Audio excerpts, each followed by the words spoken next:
Gather around, freaks. My name is regular sized Jonathan, and I accidentally let the guests pick the movies this month. So put on your hood, grab your bow, and defeat the CEO, Sheriff of Nottingham, and gather around the internet fire and gather around the internet radio because it's Thursday at 8 p.m. So it's time for, hey, did you see this one?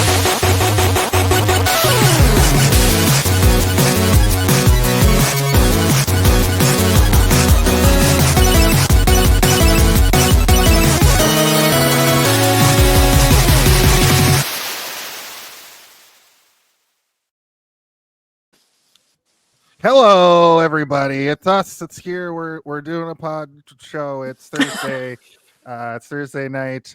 I want to let everybody know that it is time once again for Hey, Did You See This One? The weekly review, reaction, roundtable discussion podcast, where we just have to ask, hey, did you see this one? On this show, we take a movie, a regular length movie, okay, and we completely pull it apart. We leave no stone unturned, and we make sure that we talk about every single facet and element of the movie so that we never have to do it a second time, I think.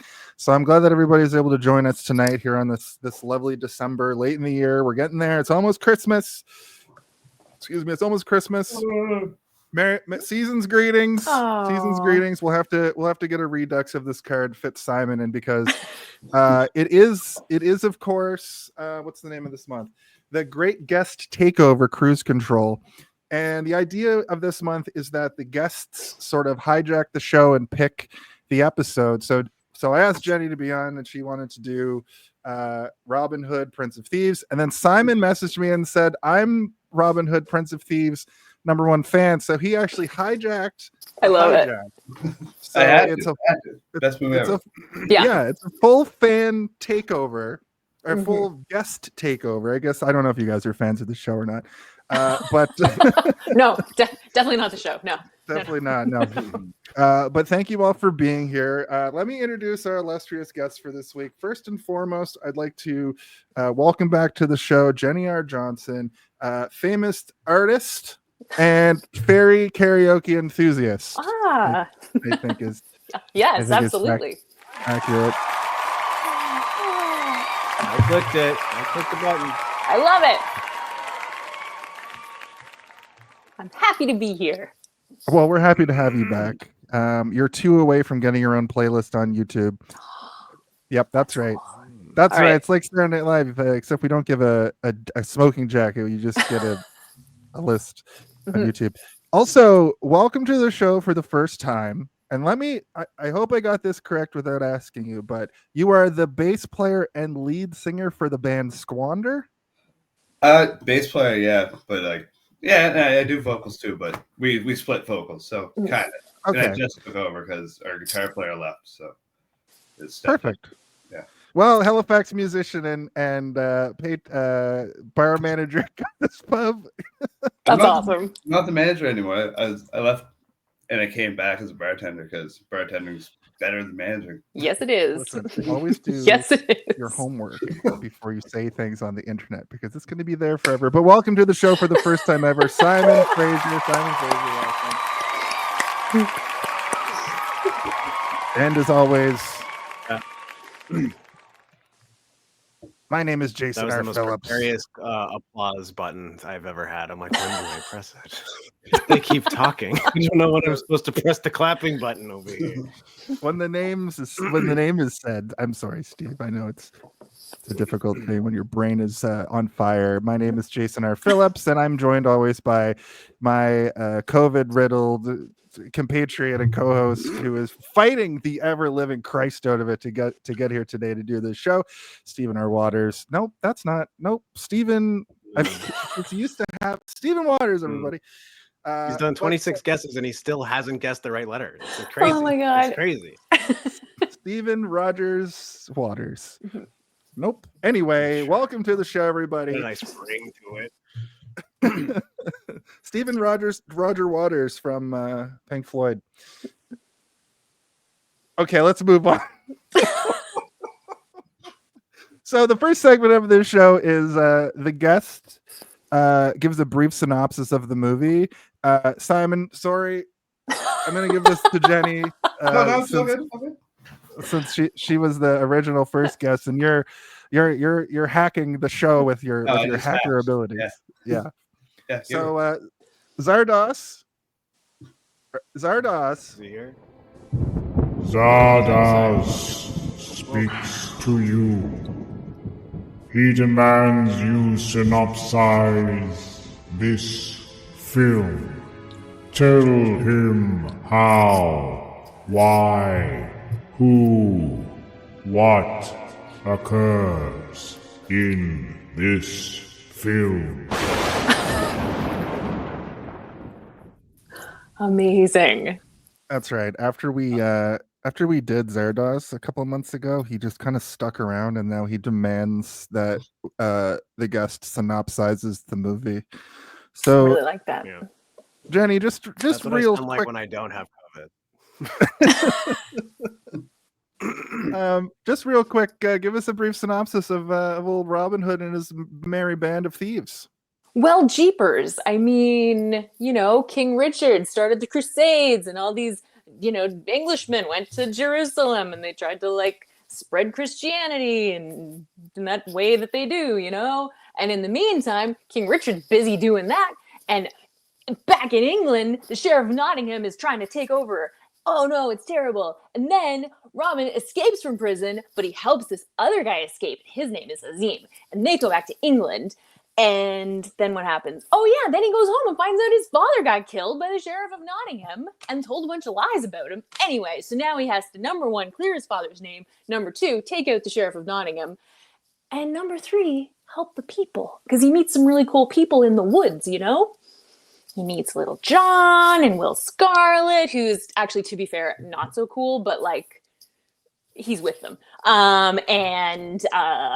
Anyway, so they become warriors in the woods, and then there's a big battle. Do I tell the whole thing?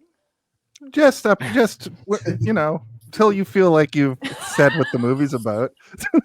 Okay, listen. I have this right here. This here is, I wrote this in 1990, well, when the movie came out, and this is a synopsis from the perspective of Maid Marian. It is not good. I'm not reading it, but I could literally just tell you the whole movie, so I'm just trying to restrain myself a little bit. But basically, speaking of Maid Marian, they're childhood sweethearts-ish, and then she's there, and then this is it's romantic, it's action, it's very, very English, sort of.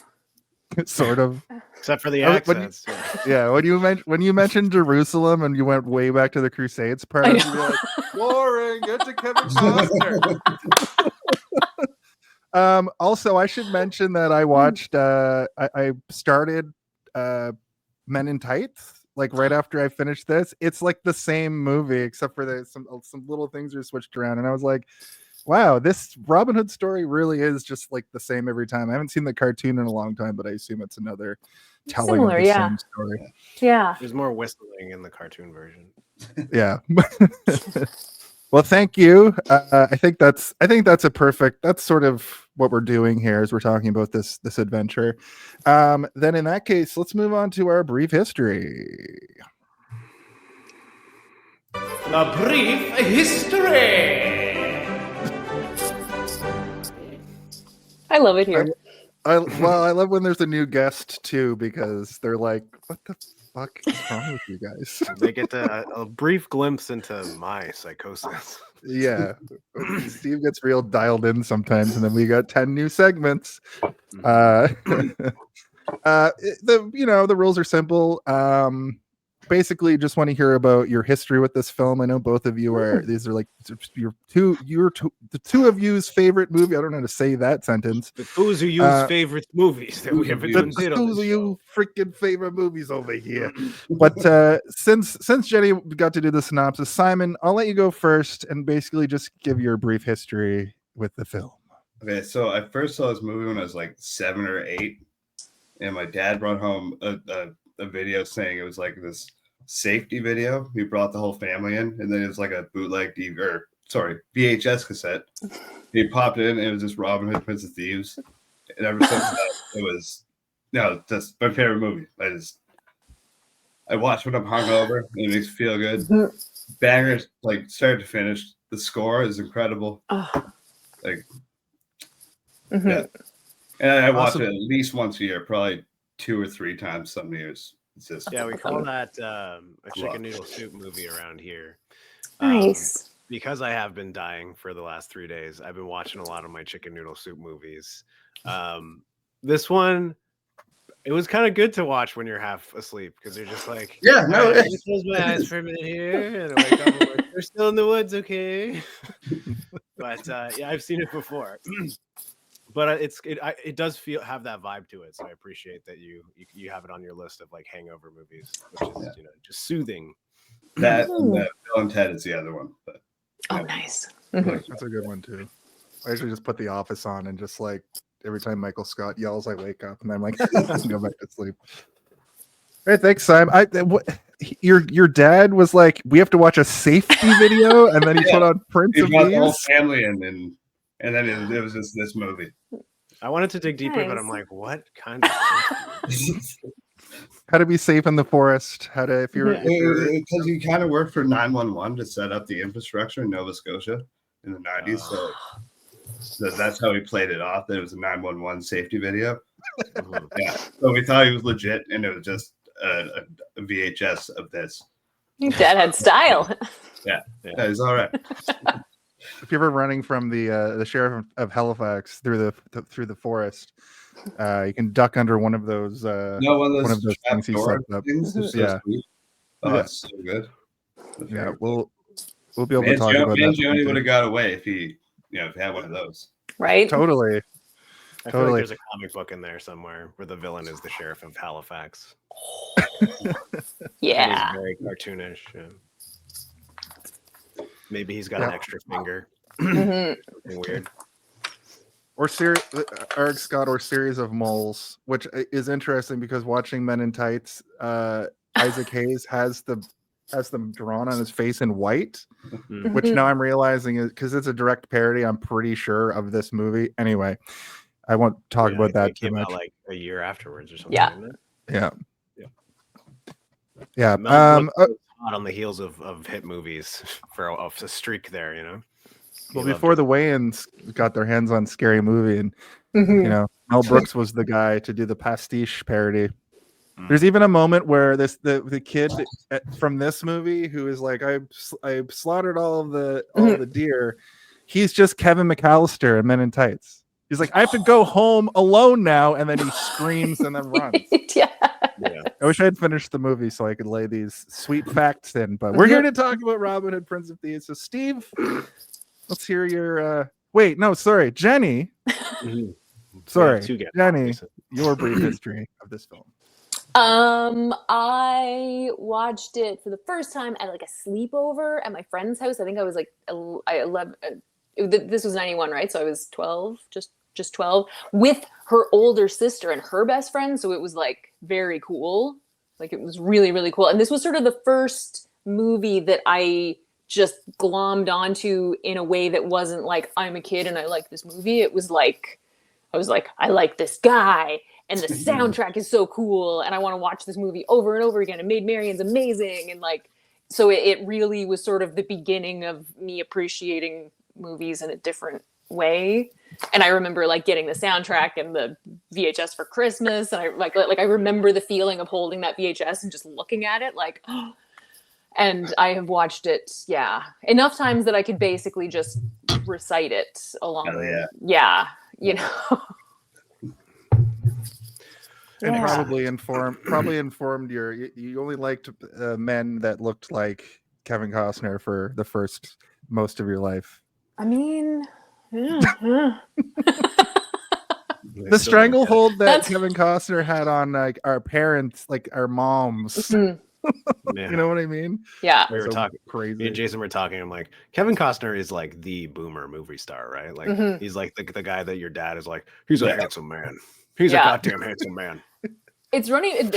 It's actually funny because he in this movie is either so hot or so not hot, depending on the scene. It's like, it's. I kept a tally, Sweet. When his hair is all poofy and weird before she tells him to take a fucking bath. I'm like, ugh. No, but he's hot in that scene. Yeah, I agree. I think he's hotter with the poofy hair. Yeah. Yeah. Even I was like, ooh, He's hotter Costner's with doing like, it for me this time. exactly. Usually he doesn't. I usually lean towards Christian Slater looking guys, you know? Yeah, no. They did a great job of like making you look like, ooh, Christian Slater's looking good, and then you're like, oh, he's so skeezy and greasy and gross. Yeah. I hate this little fucker. Yeah. Fantastic. How about you, Steve? So I don't have a definitive memory of seeing this for the first time, but I do remember seeing Robin Hood Men in Tights when I was young, and I believe I saw this as well. And there is some pretty intense imagery in this movie, like violence. I mean, that when you're a little kid seeing it, you're like, oh fuck. So my brain confused it and like crossed a few wires. So for the longest time, I thought that Robin Hood Men in Tights had all of this like visceral, disturbing imagery in it, but it was this movie that I was confusing it for. But I do remember watching this again later, like when I was in high school or so, and just kind of it felt a little bit dated to me at that time, and I think it's because they had started to envision medieval action films, and like they had started to release stuff like I don't know, like the Kingdom of Heaven and things like that, and Gladiator had come out, and you know those had sort of set the standard for period pieces, especially like medieval action dramas, and so I didn't really give it a fair shot, and it never really resonated with me. But I did go back to Robin Hood Men in Tights many times because I think it's very funny. That's amazing. But like watching this movie, I'm like, isn't there a scene where there's like a Braille Playboy? When does that happen? I know that's the wrong movie, Steven. Okay, yeah. So yeah, but I've seen it a few times over my life, and I watched it again yesterday. Well, I put that in quotation marks because I don't know if you could consider what I did watching it, but I did try. I tried to watch it again. Yeah. And I skimmed through the stuff that I missed, that I clearly fell asleep for. I fell asleep for like at least an hour of this movie. I was like awake for the first 45 minutes, and then I fell asleep, and then I woke up for the last 45 minutes. But there's a chunk in the middle that I had to go back today and be like, I need to review. What do I remember? What do I not remember? But yeah, that's my brief history, I guess. Perfect. Yeah, I have a very similar history. I know I saw this movie probably in 91. I was 6 when it came out. It existed through my being a young kid. Like I know it was around. It's probably on in the background at like birthday parties and sleepovers. But I primarily remember that I had this action figure. No, wait. This action figure. I had this action figure. What? Yeah, Dude, give me. Yeah. I don't have it anymore. But Okay. Crazy. Like you had 2 action figures lined up. This action. Wait, this action. Figure. You have both. And then there's this, which looks nothing like him.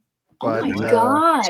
I think I saw like a TikTok recently where they did a breakdown of all of these action figures, and they were like, "These are the action figures that they're made from," and it was like, yes.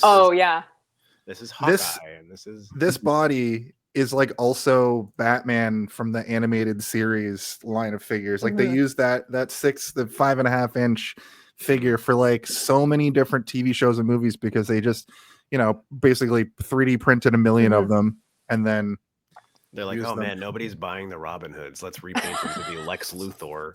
Exactly. And just make the heads. But that's mostly what I remember from this. So that costume, when he's got like the red scarf, I thought there was an action figure of that, but then I looked into it, and the Hook line of action figures, which also use the same bodies. I had a Peter Pan, like Robin Williams figure from that line. What? I always got confused. My dad used to buy me action figures at Christmas, like every year, and be like, "Don't take these out of the packages." And then I take them I lived in like the boonies in Nova Scotia. I take them out into the backyard and just lose them. Dude, so, I just smashed all mine. Yeah, I in the boonies too. So like, what else? I took excellent care of mine, and I still have all of them, and they're very awesome. Good. They're still tight and everything. I didn't overextend their limbs or anything. I buried the all kind of of kids that I would not let touch my toys. I'd be like, get out of here, you stinky bitches! We hammered my Greedo alone into the ground with a baseball bat, like from fucking Ghostbusters. I used to throw them up in the air as high as I could. Oh yeah. Oh my god! Or I'd bury my Dick Tracy figures alive. Boys are so weird. Yeah, we were They are. fucking weirdos. Oh my god. Meanwhile, all of mine just live up here Yeah. safely. Is that Some warm? of those Star Trek figures probably have the same torsos as these. As Oh, very this likely, yeah. Robin. Yeah. Or that, That's- like look how honestly. look at that. Look how ripped he is in this That's like action a figure. That's vampire crazy. slayer or something. Yeah. It's not him. No, you should see what Robin Williams looks like in the Hook figures. Anyway, Can't even. yeah, they did not do a good job with action figures most of the time in the 90s. I would say that But my probably my version of what you guys consider this movie to be. So I'm a little bit younger than you guys, and Hook was definitely the one that like resonated with me to a point that, like I still watch it at least once a year. So it's a Christmas movie for me. Yeah. Oh, I love that.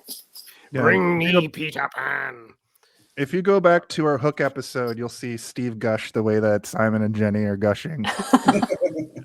I'm closer to a Hook, but I'm more of like Ninja Turtles is more of my the first Ninja Turtles movie is more of my like give me that. And then like Home Alone and Scrooged I'll watch every year at Christmas. Right. My brief history, I just said all the things, so I guess we move on now. I think I covered it pretty good. My brief history is that I buried all my Robin Hood action figures in the woods. With the evidence. I lost the spoons mysteriously. My mom would be like, "Where are all the spoons?" I went under the backyard and I found like 16 spoons, just like in a horrible action figure graveyard. I'm the Undertaker. Anyway, well, that's an interesting look into our childhoods. Yeah. Let's talk about the director for this film a little bit. Oh, right. I have to press a button. All right. Quiet on set. Are we rolling? Okay, let's shoot this piece of shit. Sound. Speed. Action! I like this comment because it gives a shocking look inside of Arg Scott's childhood. Okay, that's a funny scene though. He's literally, and then there's a statue, and he's like, "My Robin, you got breasts." Anyway. So basically, Kevin Reynolds is the director of this movie. He directed Waterworld as well. You know that classic Kevin Costner bloated piece of shit. I did watch it recently as an adult. It was like the first time I ever saw it all the way through, and it's fine. Like, it's ridiculous and it's clearly got problems, but like it was entertaining. Underwater jet skis were the bomb though. When they fly out, they're like, come out of the water. It's fucking crazy. No, I can agree with that. And notably, he has the Count of Monte Cristo, which I remember being a pretty big deal. Oh, I just watched that a couple of months ago, randomly. And it was good. It was good. Nice work, Kevin Reynolds. And he wrote Red Dawn. Like the original? 70s? Yeah. The 80s, yeah. Oh, nice. The way you read the title, I was Okay. like, what the fuck is Red Dawn? Yeah, sorry, Red Dawn. Dawn. I said it and I was like, they're not going to react to Red it Dawn. because I said the name wrong. Yeah. Other than that, like, he's got a kind of a limited career. He's got a couple bangers. I don't know what like Risen is or Real Talent was a movie he directed. Tristan and Isolde. Jason, Risen is what the kids call charisma, I believe. Oh, right. Yes, of course. Yeah. Was Tristan and Isolde, was that in the 90s or was that? That's 2006. That's like that's like a famous story though, isn't it? It is, yeah. Yeah. It's like an old like epic thing. Yeah. Yeah, he does a lot of period pieces, it seems. Yeah. Yeah, that sounds right in his wheelhouse. Is he? But I don't know, unless you guys have anything else to add to that. It's kind of a quick gloss over this week. Yeah, I'm not overly familiar with his work, and I was too sick to do research. So, sorry, Kevin Reynolds. Maybe next time. His first movie was a short called Proof, and the picture for it is an upside down Boy Scout stuck in the ground, and that's all I choose to know about it. So we can probably just get into it. We're making good time, and we have a lot to cover, so we should just get into the body of the episode. The body of the episode. The body of the episode. Nice. All right. Well, we made it. It's this is the part of the show that is basically the podcast element of it all. We're going to talk. I'm going to go through basically plot point by plot point. We're going to talk about it, how we feel about the different parts. I'll start us off. I'll start out with saying Robin is in prison. Oh my and god. The film opens with Robin of Locksley, played by Kevin Costner, in prison in Jerusalem during the Crusades. Robin's quick thinking leads to an escape with his Moorish fellow prisoner, Azeem, played by Morgan Freeman. Yeah. So this segment was great. I forgot about this even from the Men in. So I watched Men in Tights, and I only watched up to a certain point. So I'm going to make little references, but then those are going to stop. At this point in the movie, it's pretty much a 1-to-1 remake, which I thought was really funny. There's some jokes scattered in, obviously, but in the difference is like Isaac Hayes plays Azeem, and then he goes to England, and then it switches to his son named Achu. They made like these jokes so stupid. Yeah. Who's played by Dave Chappelle, which was like, what the fuck? It's like 1992. Yeah. So Dave Chappelle exists in this movie. I'm universe. pretty sure. Is what? I think that was his first movie. I'm pretty sure. Yeah. I think it was. I'm pretty sure. Yeah. He was also in Con Air like a couple years later, which is Yep. also was like, what the hell? What? How did he? We did that show. We did that movie on this show 2 weeks ago or so, and I forgot that he was in it until you just said it. I'm like, oh yeah, he was in that. He played like cue ball or something, or 8-ball, or what was his name? I can't remember. I think He's, 8-Ball. arsonist. Mhm. He's an arsonist. Yeah. Yeah. It's a hell of a film. Mhm. So I immediately remember the main theme from this song or from this movie, but I don't remember like where I know it from because I've only seen this movie maybe once or twice in the 90s. And I'm wondering if I have heard it just on Spotify, it just come up randomly or something. It's just that good, probably. I think it's just Also, it's one of those scores that they every once in a while will throw onto a trailer for another movie where the soundtrack's not done yet, where the like because and it's funny because I actually just went back and watched the trailer for this, and it has the music from Willow over it. Oh, Yeah. I was like, That's wait interesting. a minute. Yeah, because again, like obviously the score wasn't done. I think this was filmed in a not very long, like they didn't have a lot of turnaround time, I think, on this. no, because Kevin Costner did whatever he did before this, and then JFK all in like Right. a couple of years. Yeah. So he refused to learn how to do a British accent. He has his My- moments. Well, my theory is kinda, that like- This is English courage. Yeah. my theory was that it was shot out of order and like he was learning it as he went. So that when he's doing it, I have an opposite theory. but you have an opposite. What's your opposite theory? So Jason posits that he got better as they went. Mine is that they realized they were wasting too much film doing take twos, that they're like, just let him do his. I think regular that's right. accent, we are running out of film and the budget is going through the fucking roof. Just let Costner be Costner. It's fine. Same with Christian.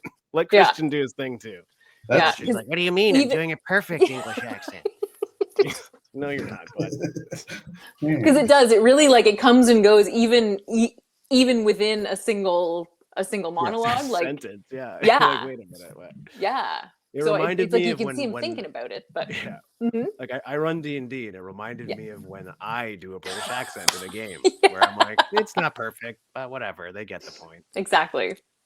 But it's kind of delightful because I'm like, he's still giving a good performance, even though the accent is all over the goddamn map. I don't really care. And he's compelling enough throughout the movie that I'm willing to let it slide in a way that I'm not for other things. Like if Yeah. you watch Keanu Reeves in Dracula, his English accent is so bad that I would have preferred that he just didn't use it at times because he's like, oh my God. And you're like, ugh, Keanu, take two, please. I also wanted to sort of mention something I forgot to mention in my brief history. I don't know if this was the same for you guys, but you've heard of the concept of like, you know, it was a meme this year where somebody's like, blah, blah, blah was my Roman Empire because the theory is that men are constantly thinking about the Roman Empire. It's not my thing. I'm constantly thinking about the Attitude Era of the WWE. But I feel like Robin Hood, when I was a kid, the concept of Robin Hood was my, because I know all these characters. I fucking know Friar Tuck. I remember Will Scarlett. I know Robin Hood is like an amazing archer. Little John is incredible. I even remembered that he was, his name is John Little, and Robin Hood's like, well, what if you're actually Little John? That's my Costner. It was really good. Yeah. So I just wanted to interject that because I forgot to mention it. It's crazy. Did they just make us read Robin Hood books when we were kids? Like, is this? I know this is kind of based on an era, a true. So much pop culture when we were kids, was revolved around this story. Like cartoon shows and sitcoms and tons of movies would all make references to Robin Hood in different ways, whether it be visual or within like joke telling, whatever. So it's just something that's lived inside of media forever. Yeah, and there was like the Disney one we all kind of grew up with too. Like there's a cartoon show. Yeah, there's a cartoon show. There's been many movies. Like the reason Sean Connery shows up at the end of this movie is because he is a famous Robin Hood actor himself, right? So it's like Robin Hood is just one of those things that's always been around and will probably keep getting, like, we haven't had one in a while, but one's gonna probably pop its head over the horizon at some point in like 2030. It's like, and now another Robin Hood. We're like, again? Do we need to do it again? Starring an older Timothy Chalamet. He's like, I'm an adult now, and it's finally ready to play the Prince of Thieves. He will never be an adult. No. Speaking of Kevin Costner, Kevin Costner's playing this role like a sprightly 20-something. He's 35 in this movie. I know. And I just want to say that I had a sort of not a theory, but sort of like I realized what they should have done is had Will Scarlett play Robin Hood and then have like River Phoenix as Will Scarlett, Christian Slater as, you know what I mean? But they were like, that Kevin Costner, everybody loves Kevin Costner. Let's just have him play a 22-year-old. Like, historically, is Robin Hood supposed to, I keep almost saying Peter Pan and I keep almost saying Robin Williams. Is Robin Hood supposed to be like younger or older? I think it's just like middle-ish age. Like, I don't describe him as being like overly young. But I mean, if you look at Errol Flynn, variations, right? So who knows, really? Yeah. Okay. Yeah, but then if you look at the actual story, he was probably like fucking 15 years old or some shit. Because 1,000 years ago, people lived to be 35. Years ago. Yeah. I suppose, yeah. No, that's just the infant mortality rate throwing off the statistics. Yeah, exactly. Right. So yeah, basically, we have that great opening scene. He kind of fights through. They fight their way out. They trick the guard into getting out. He's got that huge beard and the long hair. Yeah, which I thought, like, how long has he been in prison? That's a long beard to have for. Well, he's done like 6 years. 5 years, because Peter, the guy that he's Marion's brother, who he's locked up with, is like, this is for 5 years of hell. And then and then Peter gives Robin the ring that he's had in his butthole for 5 years to give to Marion because there's no pockets on those tattered rags. Right. Like, and they're not letting him keep a ring and not letting him have real clothes. So it had to be in his butthole for 5 years. He's just like, boop. He's like, take this. And Robin's like, All right. Oh, God, please. Do I have to? Yeah. I don't know, dude. Take my butthole ring, please. And they're not getting showers either. So, like, it's Robin Tarantino. Yeah, they're visibly dirty. It's being like, this is a really good idea. Maybe if I that scene that I'm working on, I'll switch it to a pocket watch. I was just thinking of that as well. I'm immediately reminded. I immediately am reminded this is a PG-13 movie with how violent it is. We get one fuck later, which we'll get to, but the blood and violence in this, them fighting their way out. I thought my memory of this is that it was a hard kids movie, and I guess that goes to show what we were raised with compared to what these like family adventure movies are now. They're They're very tame. They're Marvel movies essentially. Yeah. And it's just like there's blood immediately. Mm-hmm. That was fantastic. A little blood didn't hurt nobody, Jason. It's true. It's true. Except for the blood when it leaves your Put body. hair on your chest. All right. The neocitrin is kicking in, I think. Hell yeah. I wrote the buys are in jail for theft. Robin Hood is going to save the day. He looks kind of badass with the hair and beard, breaks out, a battle ensues. And I have this through my notes. We have a segment on the show called that's when the title drop is when they say the movie in the movie. And I have so many false starts that when we actually get to it, I'm going to tell you guys all about it. But he does say Robin at this point, and I'm like, oh, they're never going to say it, but they get pretty damn close. Don't save the Moor. He saves many imprisoned men. Morgan Freeman is. How do you guys feel about his accent? Because I think the just Moors as are bad supposed as Kevin Costner's. They're supposed to be like French, right? Yes. No. He's doing a half Middle Eastern accent. It's not. It's not a good accent. It's just. They are in Jerusalem, so. Right. I can tell you right now, there was a Christian, so. Yeah, there was no dialect coach on set for this movie. No, like just go for it. No, or he went home eventually. Yeah, it's like there's just no like I can't work with these people. They're not listening to me.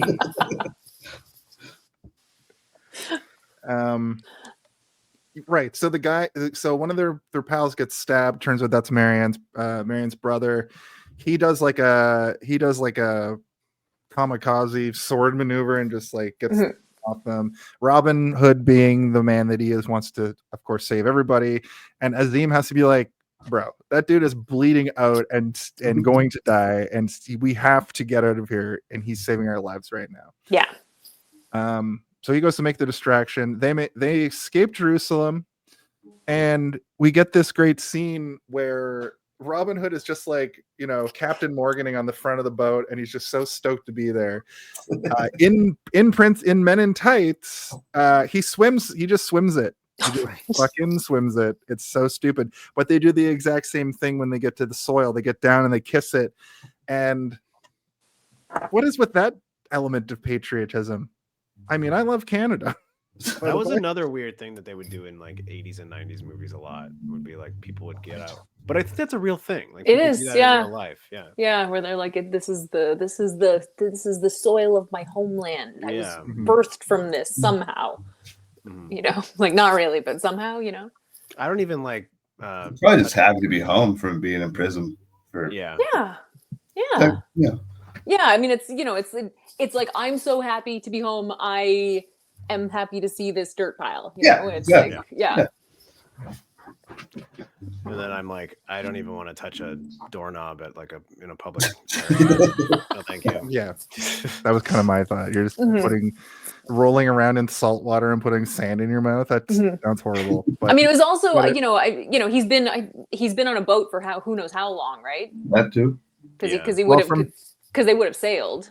Yeah, in that tiny boat too. They didn't even show like the sailboat. I assume the ship they came from. They just. I think at the very least, I would have waited till I was out of the water before I started rolling around. Right? Looks pretty damp and cold there. Yeah. Yeah. I would have got Robin Hood loves. First. Yeah. Robin Hood loves getting wet in this movie. Just like does not care. So yeah, they make it to Locksley. They deal with the men on the horses in masks. They seem like the when they go over to the sheriff of Nottingham, that like secret society is very KKK coded, which irked me a little bit. But they show like Alan Rickman's character. He's half Disney villain, but like half the most evil weirdo you've ever seen. I'm surprised this movie isn't a Disney movie because of the way he plays the villain. He's very like a Disney villain in this. Well, and now that I have accidentally watched the extended version, which I did not know existed and found out yesterday, like out of nowhere, all of a sudden these scenes are longer and all this other stuff is happening. Yeah, it was so much darker. Like it was so much darker and so much more him. And yeah, he was way. I mean, he was still that combo, but there was a lot more of the like dark stuff. The monsters. Yeah. He did Yeah. kill his own cousin, so He did. it's He pretty. did. Yeah. He really did. Yeah. Terrible. I like that line where he's like, "You can't sneak up on me because you know, whoever attacks from downwind and reeks of garlic is not gonna get one over on." Oh yes. Yeah. That was the first time that I have seen like that I watched that scene and realized that Robin kind of was. It wasn't that he was like, because the next thing he says is, "I had to try." Yeah, Right? He like told those guys Yeah. to attack him, right? Yeah, He's and trying that's to like the release them first of time his that I figured that out. Which I'm usually pretty quick on this stuff, but I was a kid, you know, like Yeah, it doing took it me a couple years to pick up on yeah, that. Yeah. yeah, like he genuinely was trying to help him. He wasn't, you know, he wasn't trying to like. He was like, "Oh God, I gotta get rid of this guy," you Yeah. know. There's probably a little bit of that though. He's like, Yeah, this guy keeps following me around yeah, forever, exactly. being so judgmental of everything I do. I can't even roll around in the sand and salt water without him judging me. It's true. I watched this film in 1080p. Which I think this is one of those movies that's meant to be watched in a basement on a CRT, on like a 20-inch CRT on VHS. So it has a very weird like look to it, but I sort of associate the look of this movie with the way Hook looks now when you watch it in like high def. And there were some things that, you know, even in 1080p still looked pretty blurry and bad, but it did have this feeling of like we're watching a stage play.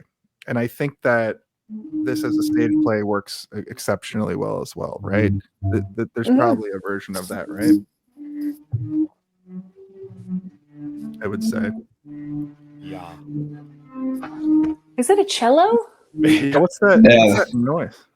Sorry, it's my roommate. Oh, I'll mute.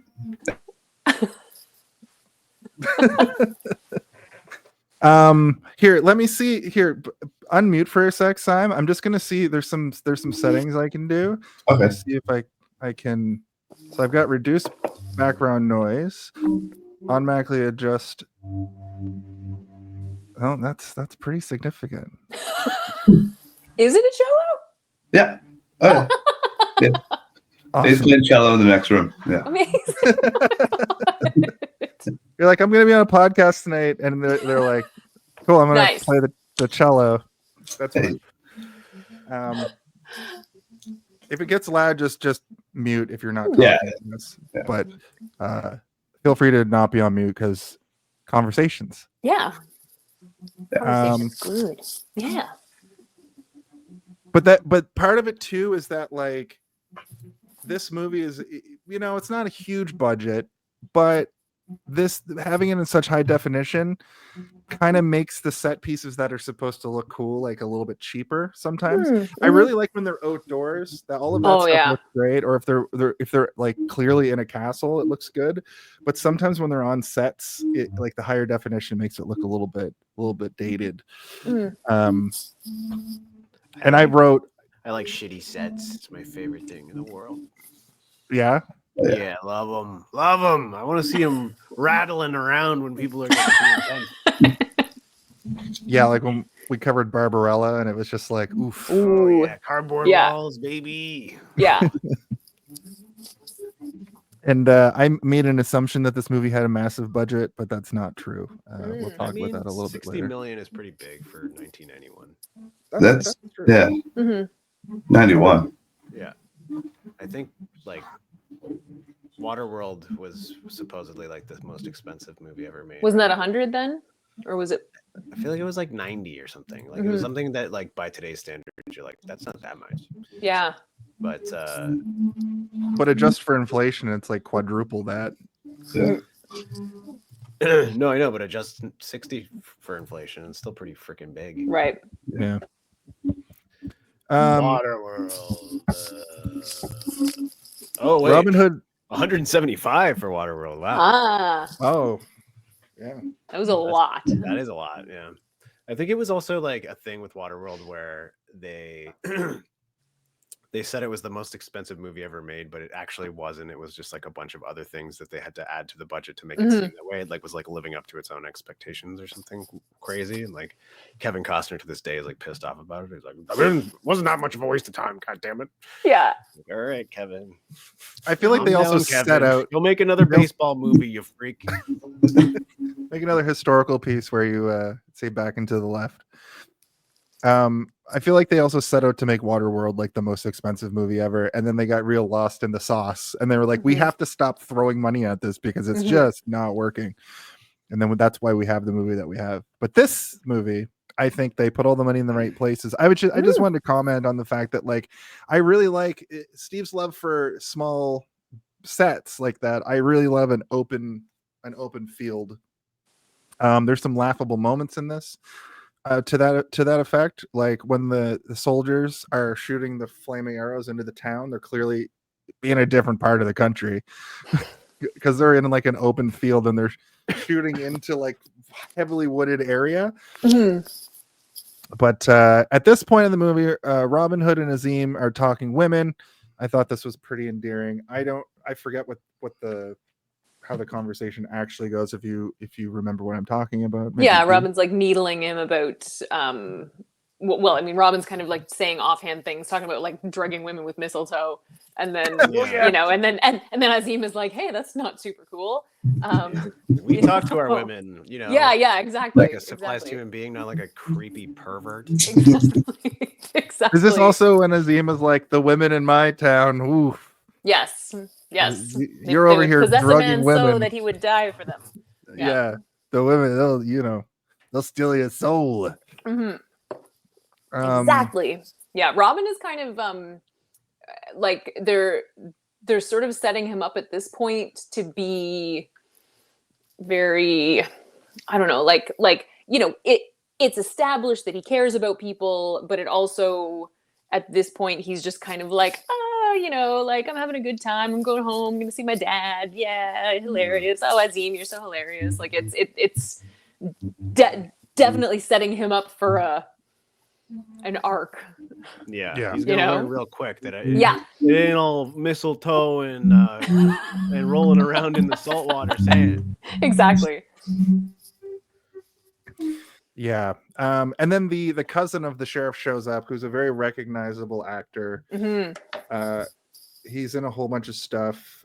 This is, of course, he's in Nope. That's one thing that I'm like, hey, it's the guy from Nope. Oh, is he? Nice. Yeah. Yeah, Michael plays like the crazy cameraman in Nope. Like the guy's like, I gotta get the perfect shot of the goddamn cloud monster. And you know, Michael just Wincott. as difficult to understand in this movie. I'm like, what is he saying? Like flu medication. I'm like, I can't understand this man. Is he speaking another language? I don't have subtitles to help me. You were peaking at that point. That guy got like typecast period piece bad guy like in every fucking role like ever. Like torture chamber guy.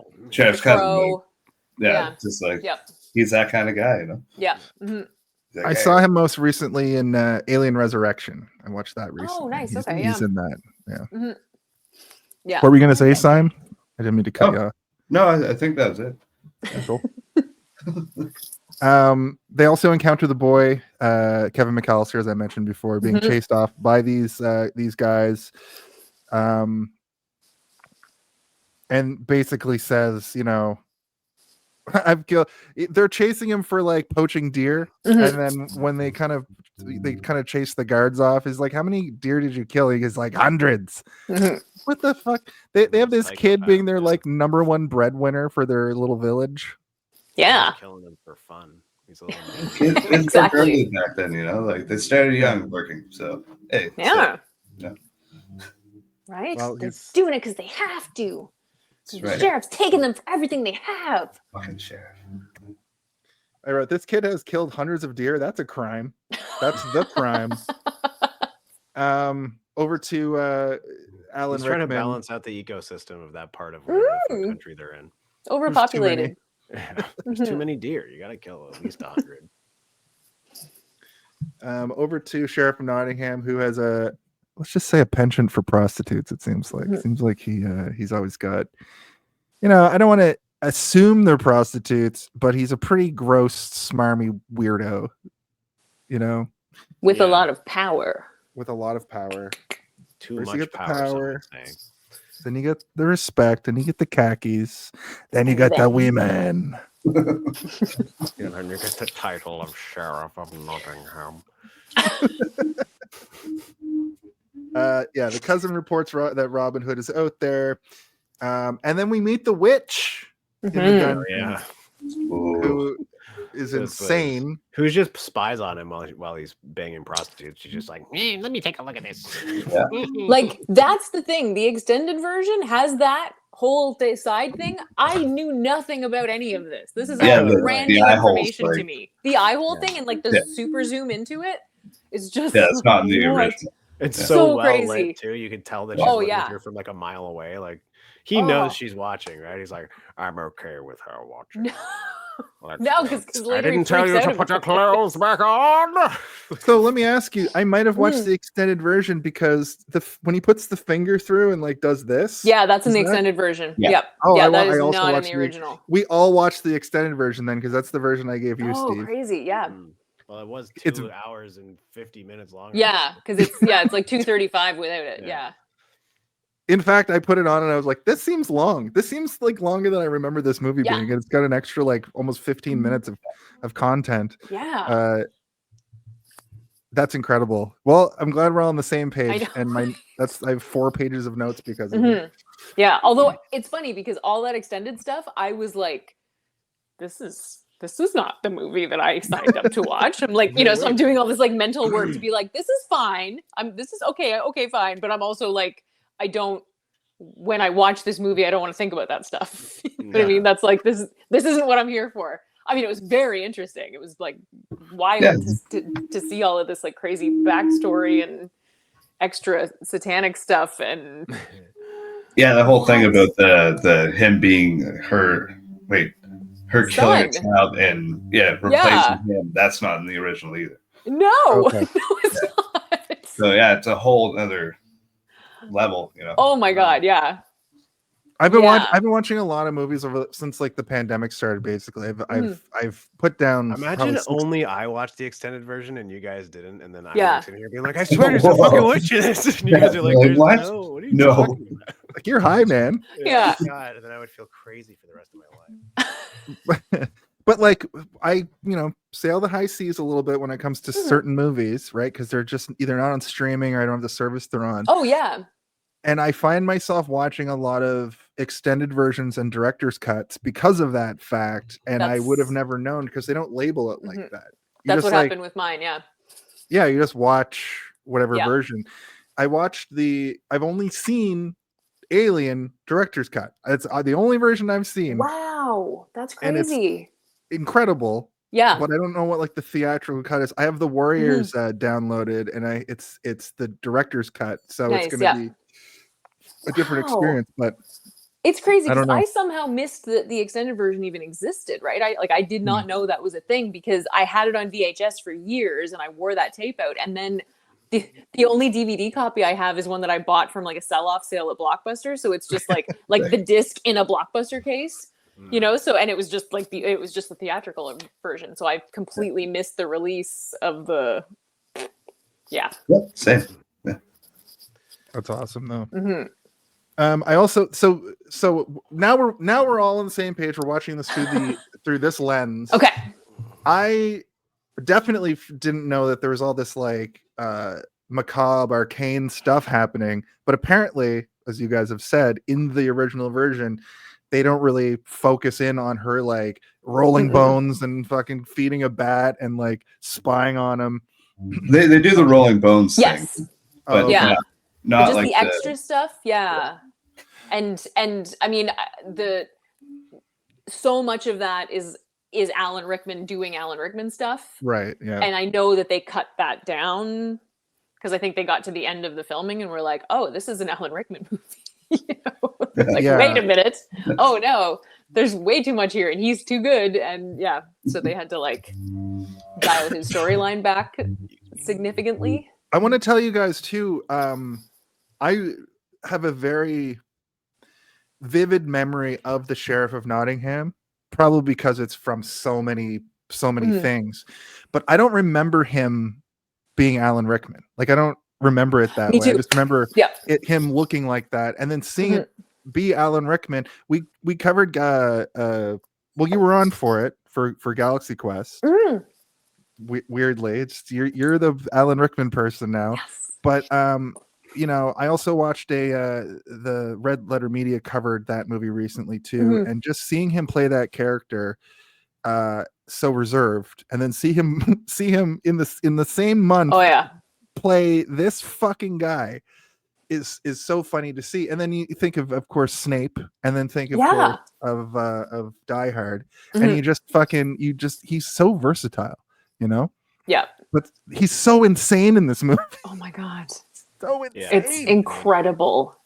It's incredible. Like, and now even watching it and having that perspective on it, that it is him, makes all of that even more. I remember at some point in my 20s coming around and realizing like, oh man, his death scene, spoilers, is so good. It's so crazy. It's so good. Yeah. This movie is like out of control because like sometimes you're like, oh, this is pretty safe. You could show this to like a 12-year-old and be fine. Then he's like gooing out his mouth, like blood spraying. You're like, oh, and you're like, holy fuck, what the heck? This is not cool. Is this real? Did Alan Rickman rewrite some of his dialogue? I think he said that. I think there's some interview where he's talking about how bad the script was, and he just kept sort of like saying what he thought should be being said. I'm sure he ad-libbed some stuff. Like, I don't think that you realize the Sheriff of Nottingham is not a cowboy. I don't have to keep saying partner at the end. Yeah, so I thought that there was going to be a whole like magic element, but there really isn't. So I wrote, "Is this movie grounded or what?" I always remember the cartoon being for kids. Like Shakespearean sense, where it's like there's not really. It's just people thinking magic is real, but there's not really. Exactly. Yeah. A woman in a gooey basement being like, "You gotta kill Robin Hood or else." Like, all right, lady. Like Hook. Not that these two movies are similar, but there were moments in this movie that felt a little bit like Joel Schumacher's interpretation of Batman. There was some up close shots and weird like Dutch angles and just like weird like coloring of the scenes that I couldn't help that was evoked in my mind a little bit. I noticed, he used almost like a fisheye lens when every time he did a close up on the bad guys. If it was the sheriff, Guy Gisborne, the bishop, they did it to the bishop too. I remember seeing those scenes and thinking like, oh, I don't look like that good. This is an MTV but yeah, music especially video all of a exactly. Yeah. And a couple of really weird like fast zooms, like when they're fleeing into Sherwood Forest, and all of a sudden it like does this super zoom to the woods. They were still learning. They were like, we figured out how to do all these crazy new camera tricks. Maybe we should throw it into Robin Hood, Prince of Thieves. Maybe not.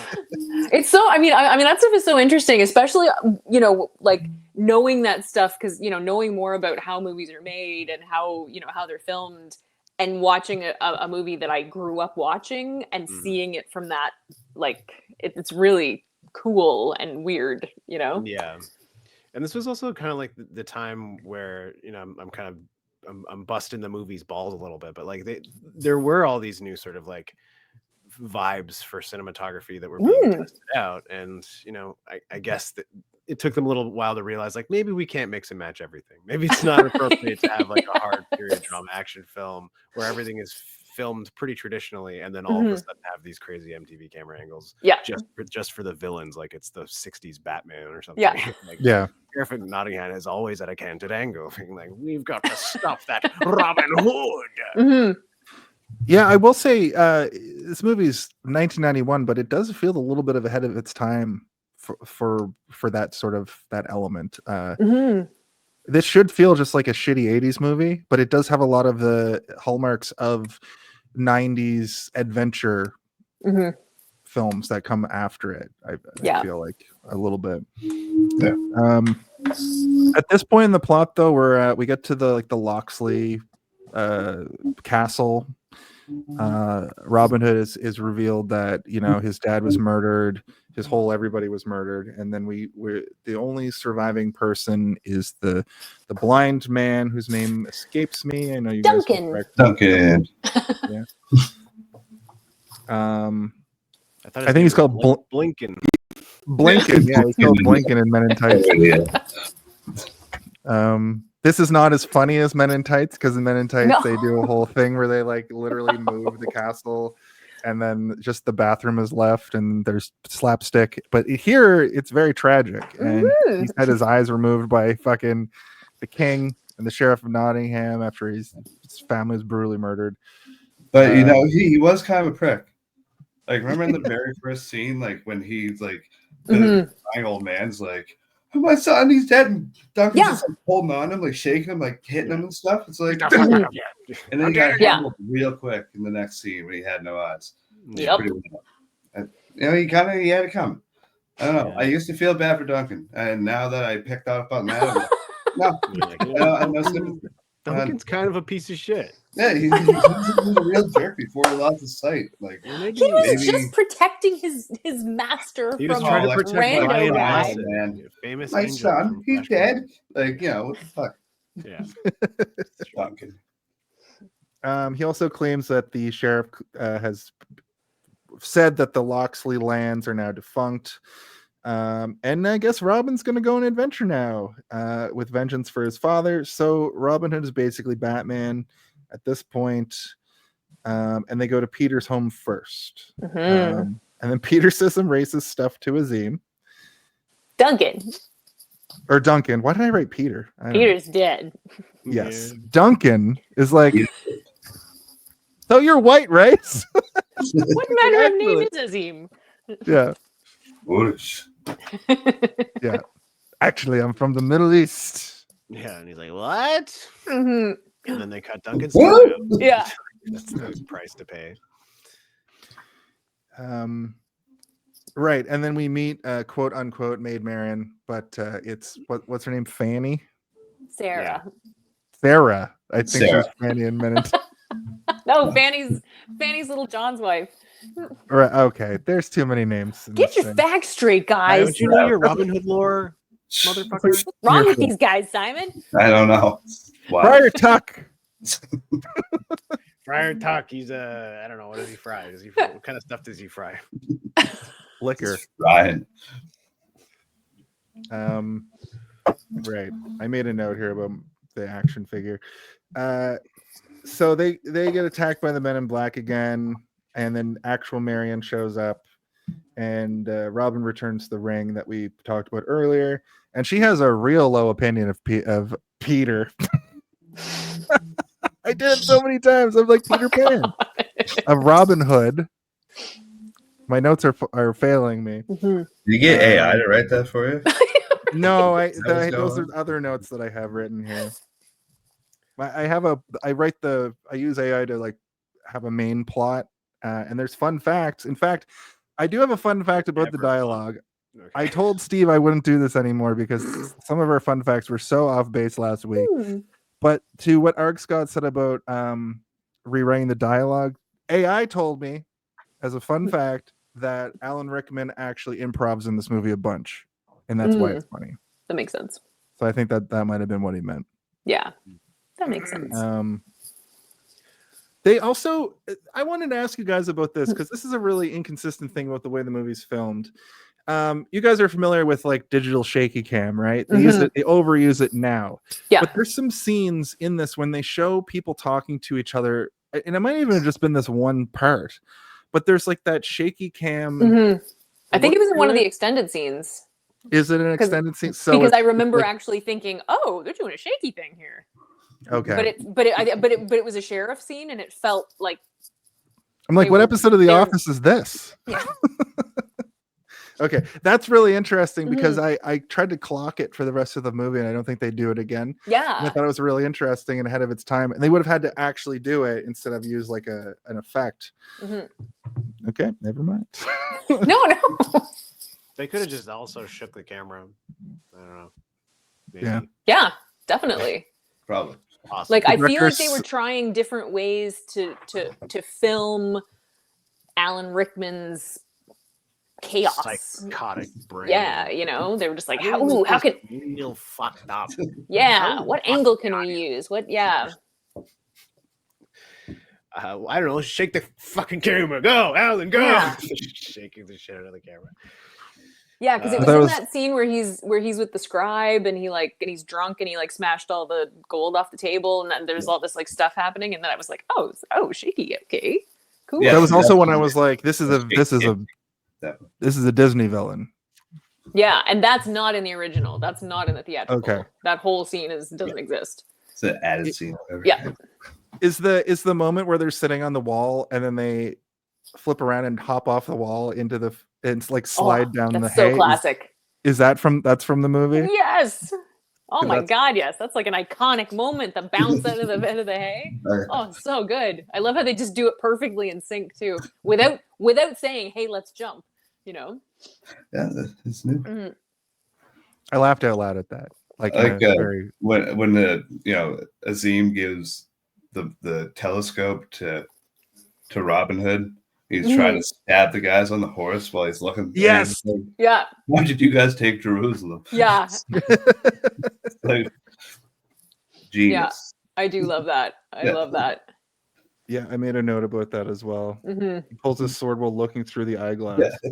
So good. And then I was like, why is his hair like that? Because this is maximum floof for Kevin Costner at this point in the movie. And then we get the horse chase where he just fucking boots it out of there on a horse. Stop them! They're stealing my horses. Is this? Yeah. No, it's not where he like kicks the peasant away from the horse and rides off because that's No, that's talk about that yeah. more to it, yeah. They That's mentioned a Sherwood soldier he Forest. kicks. No, the guy standing by the horse has like street clothes on. Does he? I don't know about that, but maybe I'm gonna have to watch it again. I guess. Yeah. Oh man. Oh man. Bats. Drat. So yeah, they mentioned that they have to go through Sherwood Forest. This was another one of the things that I was talking about where Robin Hood was my Roman Empire because Sherwood Forest captured my imagination as a kid. In this movie, it's just a forest, you know, it's just where they lay their heads. It's actually this when they ride, first of all, the music in that scene with the escape is it's one of the greatest scenes in film history, I feel like, because it's just God, you're just like, no, sorry. Anyway, but one thing that you know, when you were talking about like having, you know, a shot where it looks like something is in a different part of the country, the forest when they first go in is like a deciduous, like pine trees, blah blah blah. I feel like as Canadians we like are more attuned to this, but you know, they go into this like deep, thick, and then as they go into the forest, it becomes this like hardwood wonderland, and it's just really interesting. Because it's clearly not the same bunch of trees, you know what I mean? Yeah. But it's something that even as a kid I was like, that's I didn't pick up on that. Where trees are different. Yeah. Huh. Yeah, it's like Nova Scotia. There's a lot of fir trees, and then when you come up here to Ontario, it's a lot of like oak. Yeah, exactly. So it's just interesting, like knowing what a forest looks like all the way through, and then it's just a different kind of forest. Anyway, it's never been a problem for me. I've just always noticed it. Yeah. Just an observation, but yeah, exactly. Yeah, something I really enjoy about this movie, though. Speaking of them traveling through the forest, is this has a very like 80s adventure film or like RPG gathering your party kind of vibe to it. They sort of meet up with the band of merry men at this point, right? I was always obsessed with Little John Friar Tuck as a kid. And we get the great scene where he's like testing the water to go through and then steps directly in the water. And then that weirdo, just Little John is the weirdest face. I don't know how you guys have probably looked at him a lot at this point. He's just such a strange looking tall man. And he's immediately like, you must fight me in order to pass, basically. And Robin Hood's up to the challenge. So they have like a They haven't got a gay old stick fight on some rocks in the river. It's great. It's merry as merry can be. That's why they call them the merry men. Band of merry men. And then they have to marry each other afterwards. It's kind of an all right fight. It's not disappointing. I like it. This is about when I started to be like, my eyes are failing me. But I watched the whole fight. It's so funny, like talking about the fight, I can hear the music in my head. Like I like. Dun, dun, dun, dun, dun, Hell yeah. What, it wasn't just the song from Skyrim? It was just incredible. The whole fucking movie. Yes. Beginning to end, like not a single miss. All bangers. Fucking absolutely. What's that? Even Wild Times. Yeah. The kid from earlier in the movie who killed 100 deer shows up at this point. Get up, move faster. That's his son. That's Little John's son. Mm-hmm. Yeah. Even smaller John. Littlest. All right, my old cocker. I thought it was a funny thing to call somebody. It was a term of endearment. And then we get the line where he's like, John Little, more like Little John. Am I right? It looks right at the camera. And I wrote Avengers theme.png as if, it's like Captain America catching the fucking Thor's hammer in Avengers. He said the thing. He said he did the thing. Yep. And Little John just fucking boots him into the rapids. And as soon as we think your credits roll, that's it. The end of him. Robin Hood's dead forever, but he comes out and hits Little John in the nuts with a stick, which is great. He definitely crosses his eyes like a cartoon. Yeah, he gives him the old America's Funniest Home Videos moment. Yeah. And then he attempts to drown him. Robin Hood drowns Little John, holds his head underwater. He's like, "Do yield." I'm like, can you even hear him? Sort of. What if he didn't yield? He wouldn't have killed him. He was teaching him a lesson. Oh no, we lost Simon. Oh no. He'll be back, I'm sure. It's funny, Steve, that you said that you liked this fight. I wrote bad fight, but I think it was probably pretty good. What do you expect from a movie from 1991? It also this is the story, right? Yeah. Like they fight over a stream with sticks. That's how he meets Little John. So they had to do it. They just had to make it as good as possible. Hence the music. That's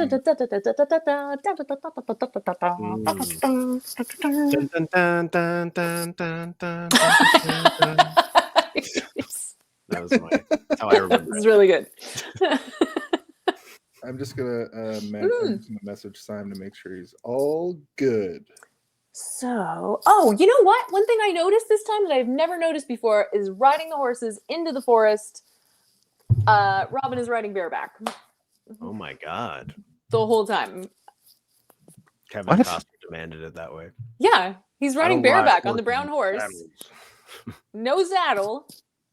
The whole way into the forest. I don't think Jason knows what bareback means. I think he only knows the graphic meaning. No, yeah, I know what. Well, actually, I thought otherwise, you're like, oh, yep, you caught me. What?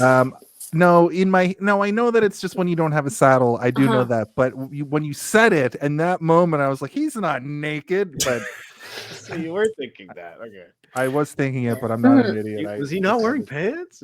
Yeah. There's a lot going on. I got 3 screens. I'm trying to see if Simon died. Okay. We meet some more of the boys around the campfire. Christian Slater should have been Robin Hood. My immediate note. The freaky witch seems to have bats in a cage because we're kind of cutting between the two parts here. And Alan Rickman might be into the dark arts a little. Yeah, he says, despite all my rage, I'm still just a bat in a cage. He's sitting there like eating raw meat too.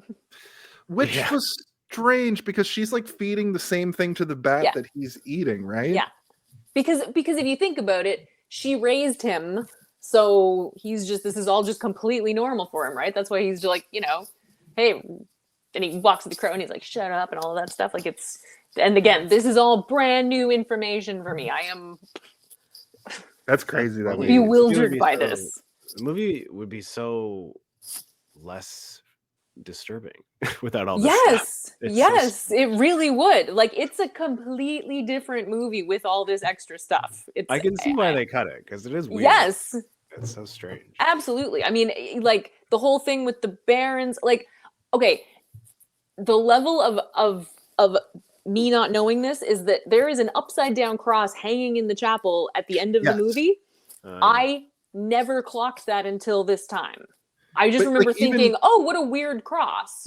That makes sense. When I was like for 30 years, that's what I've been thinking, and now I'm like, "Oh." Even at this point, he takes the cross and puts it right side up, and then puts it back upside down, right? Yeah. So, like, the lens of this version of the movie has a much like more macabre tone. Oh yeah. So in the original, I guess it's not played up that he's like getting the crone to do all this dark magic on the side. Well, it is in that, he goes down and she does the bones thing, and she still does the thing where she cuts her wrist and like spits in the thing, and but it's not presented as satanic. Okay. And it's presented as though she actually is a witch, like she's not just messing with him, or that there's no, like, that whole arc doesn't exist. Right. So we never find out his backstory aside from him saying, "Oh, I never knew my parents," Right. Yeah. So, and the fact that you like don't know the story without that stuff is like crazy to me. Oh my God, that's crazy. Hello. Hi. You're back. Saying, the idea that these guys haven't seen the theatrical cut of this movie. I'm sure I have at some point, but it's not in my brain. It doesn't live there. Yeah. It does for you guys. Is wild to me. That's probably the version I saw when I was 7 years old. Oh, I'm sure. Yeah. You've probably But seen the TV version where Christian Slater goes, geez, he frickin' made it, or whatever. And all the blood is cut for some reason. Yeah. So Robin and Marion are in the theater where the sheriff is. They're all sort of in the same, or it's more of a church than a theater, I would say. Yeah. We get the great line where it's like, so how much is the bounty on his head? And it's like 100 gold pieces. It's like 100 gold piece. Nobody's gonna risk their lives for 100 gold. It's like, well, I don't want to, break the bank for it. It's funny, Stephen. I actually had the thought, though. I was like, actually, 100 gold. That's a pretty good. Yeah, I was like, really. that sounds like a lot. That's actually a lot of money. Yeah. Yeah, but it goes up to like 30,000 or something, or 25,000 later. Yeah, which is again a lot. That's too much money. That's enough to buy yourself a party of adventurers. Right. It's a hefty sum for a peasant. So yeah, it'll change your whole life. Exactly. Well, they might have one. Unless you work at McDonald's. Yeah. Hey, that lady is probably shitting herself right now. Sorry, lady. The reason she didn't get the money is because she just called the police instead of the hotline. That's the fucking best. Oh, fuck. And now she's there. I've seen people, instead of people being called Karens, they're Nancy's now. The internet wants to change Karen to Nancy. Yep. That sucks for Nancy's, I guess. Yeah. That sucks for Nancy's, but Karens have been taking it. Remember when it was Susan? I feel like it was Susan before it was Karen. Anyway, nobody's named Susan anymore. The sheriff is preparing for something, clearly. Sheriff knows about Hood and offers protection from him. Yeah, this is when I was like, when I was a kid, Robin Hood may have been my Roman Empire. He fucking walks around a corner and just comes face to face with the sheriff, and then he in the bishop's tower. Yeah, because they're all just skulking around this area. I didn't really understand why. Was Robin Hood just going there to be like, "Hey, Maid Marian, come to our cool little town"? Because he asks Duncan, is it Sunday? Do they still do alms for the poor on Sunday? I think he just wanted to go talk to her. I think he just wanted to sort of like get a vibe on what's happening in general, not like with the sheriff. And I think that, yeah, would you agree? Yeah. Yeah. Probably some kind of recon. Yeah. Recon action. Yeah, because he screws off without telling Azeem where he went. Because by the time he gets back, then Azeem's like, I may have been in a. He just went there to cut the sheriff in the face. Right. Yeah. Which he wanted does. to go. Yeah, he wanted to cut. I went to pick a fight. Yeah. Yeah, he bravehearted. Didn't the bishop have something to do with the father's death or something too? Like, isn't that? Yes. Yeah. Because the bishop lied and said that his dad admitted to being a devil worshipper. Yeah, so he wanted to go be like, "Hey, fuck you, bishop," and the bishop was like, "I remember you." But he And did. like, but he actually said it, kind of, not really, but sort of. I just interpreted that way. Yes. Yeah. You know, so we're all innocent in God's eyes or whatever. The bishop gets a fisheye lens. He's a bad guy. Yes, maybe that's like the visual storytelling here. If you get a fisheye lens, it's telling the audience, "Hey, this guy's not great."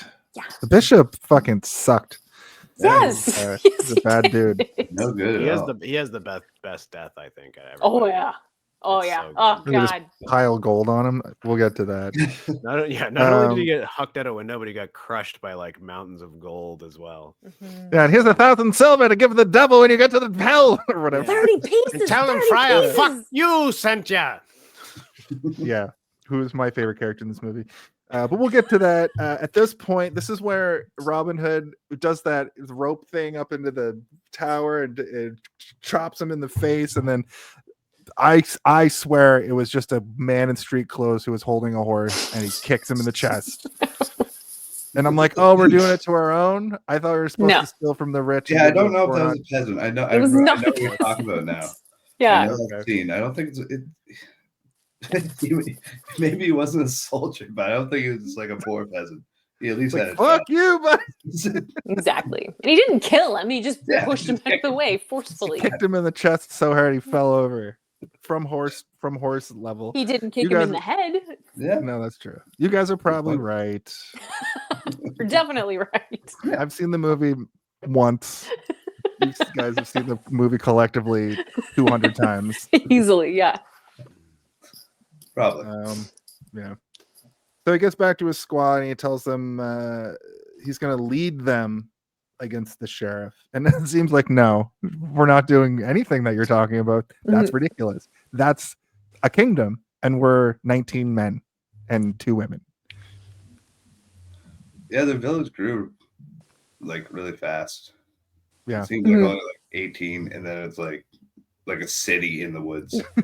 Yeah, I mean, because once he like picked the fight, then they started burning all the surrounding villages, and then people started like coming to be because the guys in the woods were just straight up outlaws, right?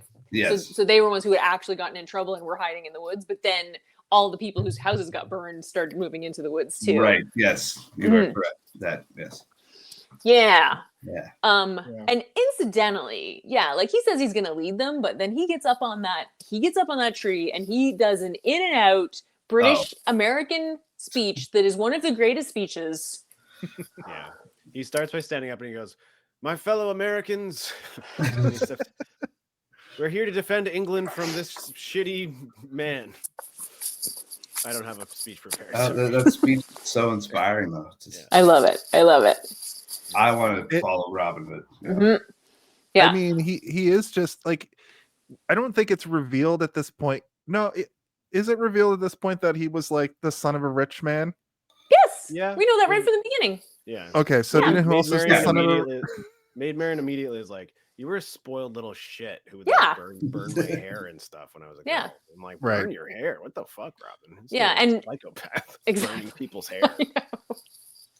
And then you know who else was the son of a rich man, guys? Yeah, and at this point, Will Scarlett has already, been like, Will Scarlett is concentrating on the wrong people, by the way. Yeah. He's doing the thing where we're all looking at each other and not looking at them. That's not who I meant, though. I was going to talk about our new Lord and Savior, Luigi Mangione, who has a very similar trajectory as old Robin Hood in this movie. It's so bizarre. I was saying this to Steve a couple days ago that somehow, in some way, the movies we do always have this bizarre, not always, but occasionally have this bizarre way of like lining up with pop culture or modern news. I love that. I mean, this movie doesn't have a whole bunch of car-sized drones flying around at the same time or reveal that aliens are real, but it's definitely very much in line with the things that are happening with this particular folk here in the United States, which is so bizarre that it worked out this way. And you picked this movie like 2 months ago. You picked it way before you knew an assassination was going to happen. Yeah. What are you gonna? I'm just so in tune with the universe, you know. It's true. I sensed something was coming. I could feel it in my bones. I sensed class war was imminent. I mean, it's been boiling since 2021. Boiling. They sort of hint at a name for old Robbie. They don't say it outright until we do get that thing where the sheriff is like, where it's like riding by and the man goes, Robin of the Hood, which nope, that's not the title drop. Not quite. Not quite. Yet. Nope. We're getting there. Yeah. Robin of the Hood, and he went, what up?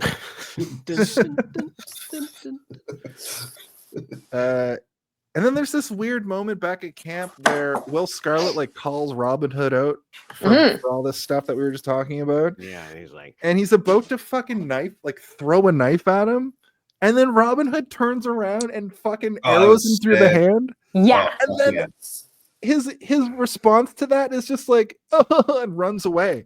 Which I was like, I forgot the plot of this movie completely. I thought that Will Scarlett was going to be way more of like a foil or a thorn in Robin Hood's side, but no, he just disappears for a while.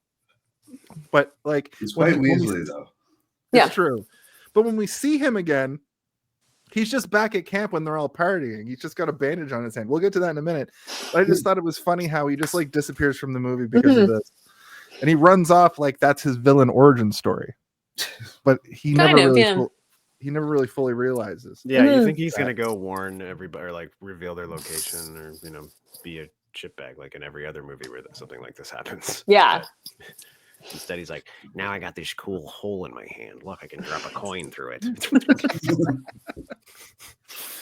But we get the great sequence of them basically building a whole city in about 4 seconds. Overnight. The montage.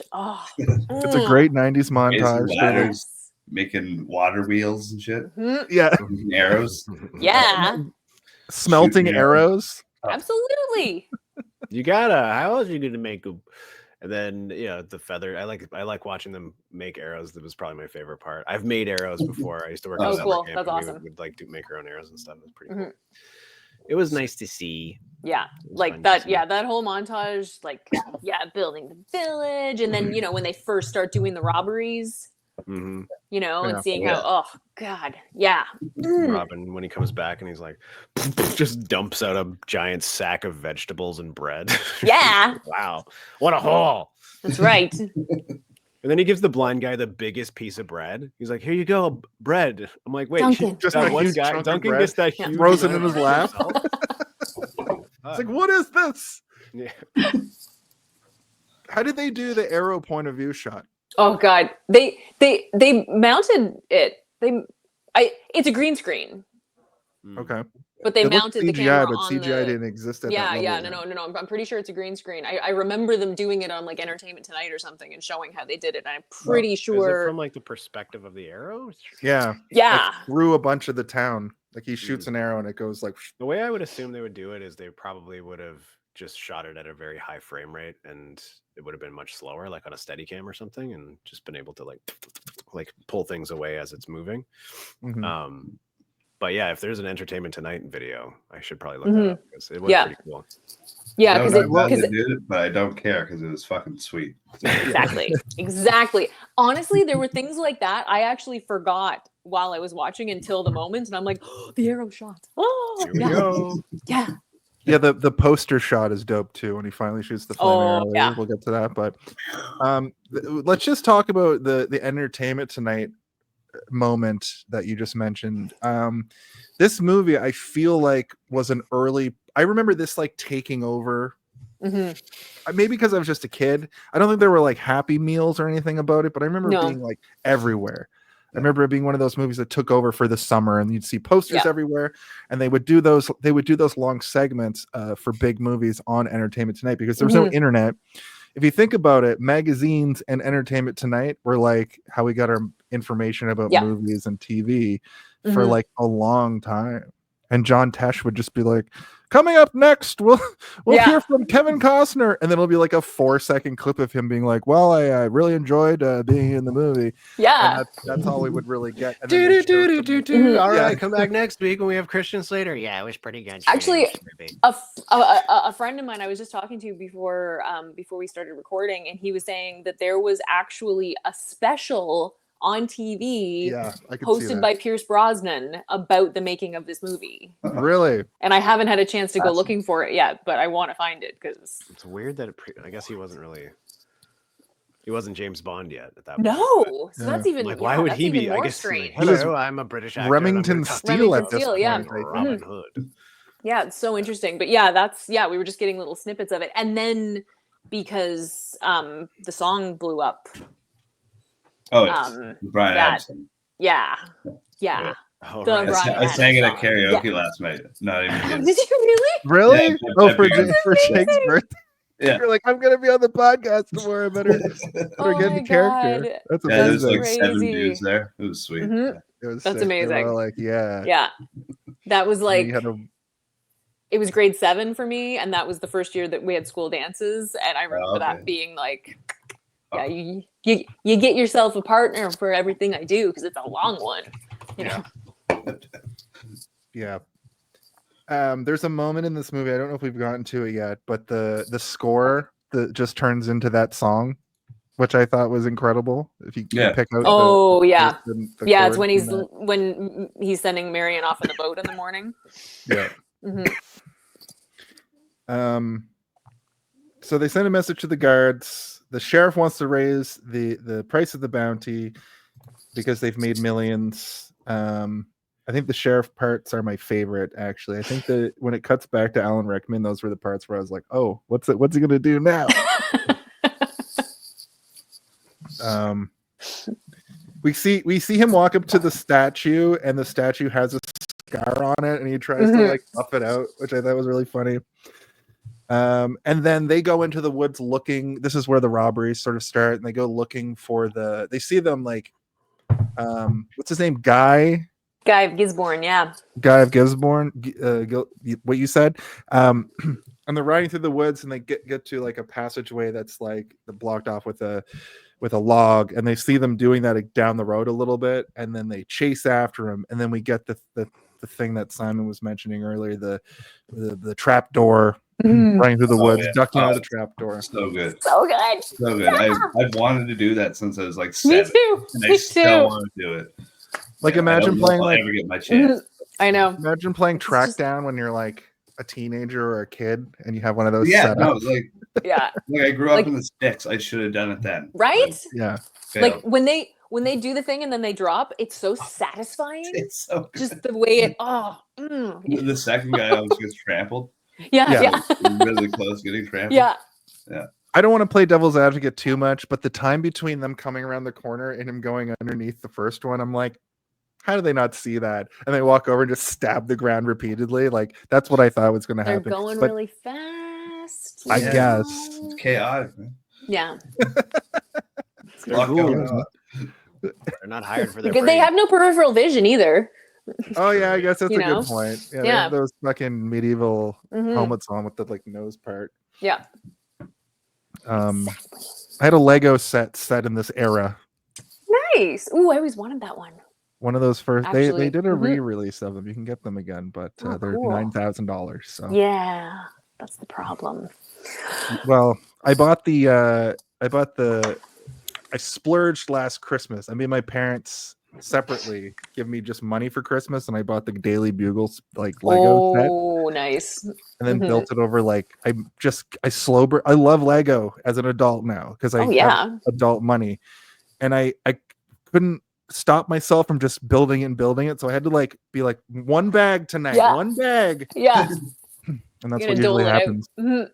Exactly. That's amazing. Let me just get my bearings at the story. We get I wrote the sheriff of Nottingham's hood's men. Well, they robbed nope, that doesn't make any sense. They robbed the cart. They robbed the cart with the guy in the back. And then they sent the cart into the water. Were there which people incidentally in it also there were people still in it, and that is not in the theatrical release. That running that into the water is not in the movie. They just have it. It's fine. Yeah, which is funny because because Robin is wet in the next scene, and I never understood why he was wet. Until sweating. Well, that's it. I was like, because Tuck is so sweaty, I was just like, I guess everyone's just sweaty. It's a humid day in Nottingham. Yeah. And then we do get the origin of Friar Tuck in this next bit. He's cruising liquor through the woods. They basically rob him. That's when they rob that's when they rob the cart into the drink, and that's when we get the scene of it cut back to the camp, and they're just pouring out money, right? Yeah. They break it open with a hatchet. Yeah. Yeah, I love that. Okay, Steve, can you give me the title drop sting, please?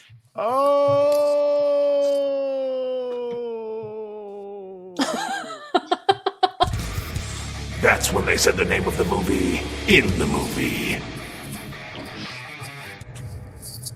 We rarely use it, and it's so far down the list. We have so many goddamn recordings.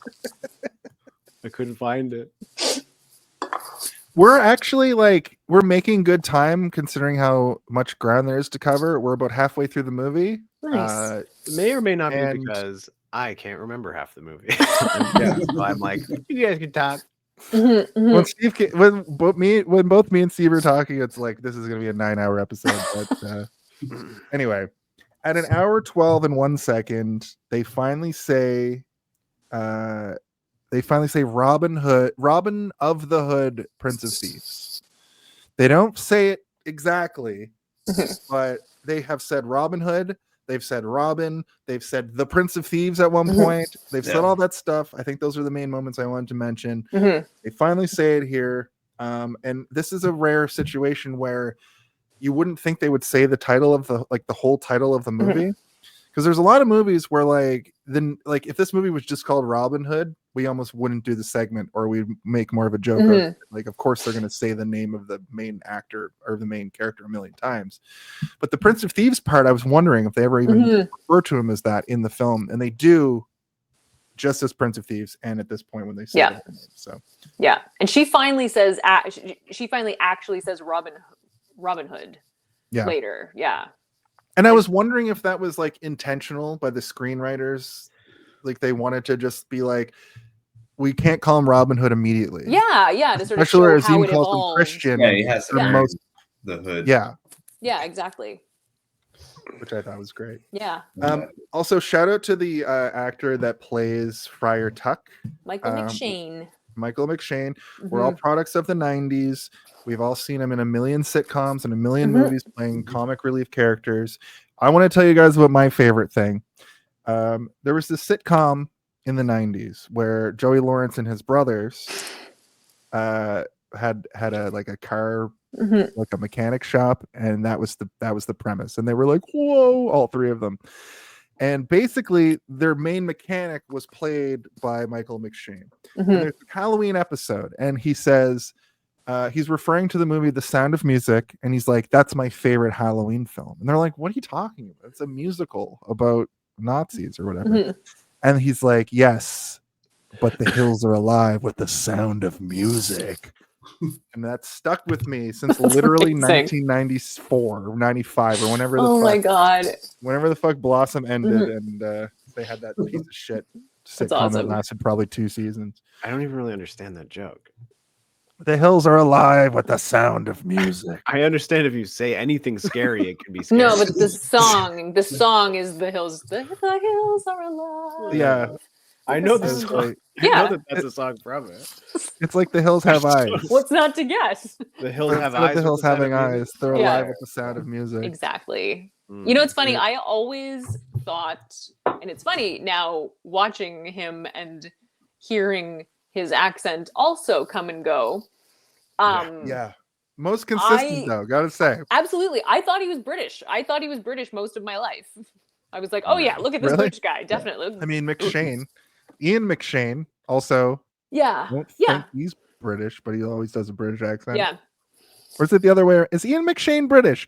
No. Yeah, he is. Yes? Is he? He is? Okay. Yeah, like, he played the swear engine in Deadwood, Yeah. right? Yeah. Yeah, he has the English. Oh, yeah. Okay, yeah. He's also Odin in the American Gods TV show. Yeah. What 2 wild references for an actor that's been in probably 100 things. Yeah.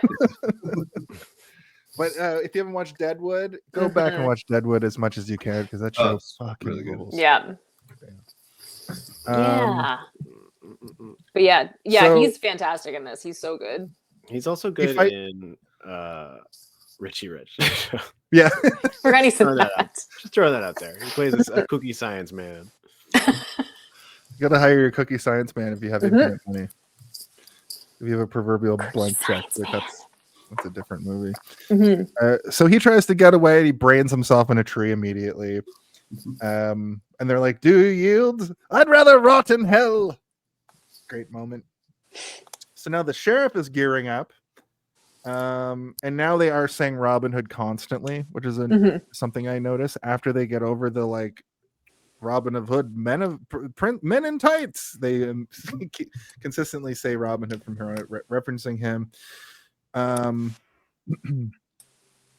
Marion, that was like a common thing back then because it's Robin of the Hood because he wears a hood, right? That's why they call him that. Yeah. Yeah.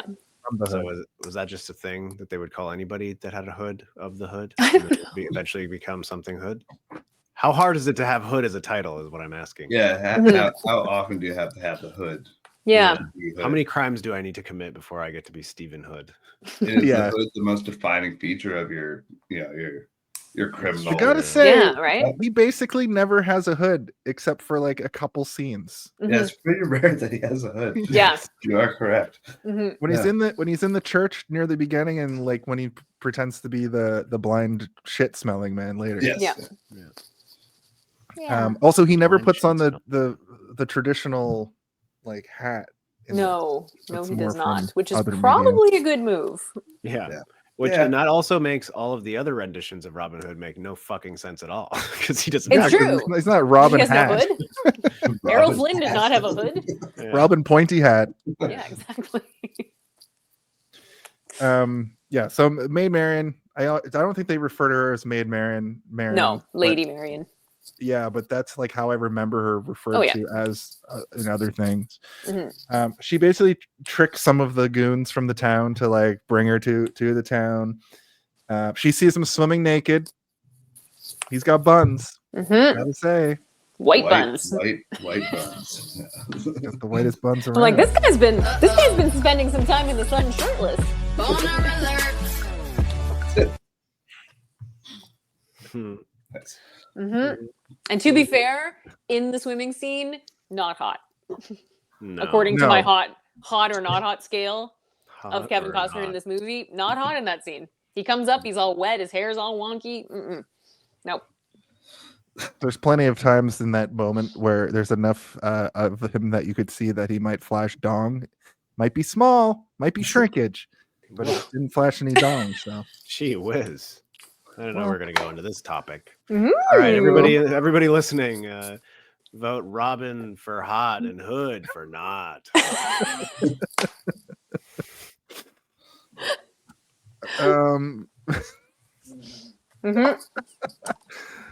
Can you play that song again? Sure.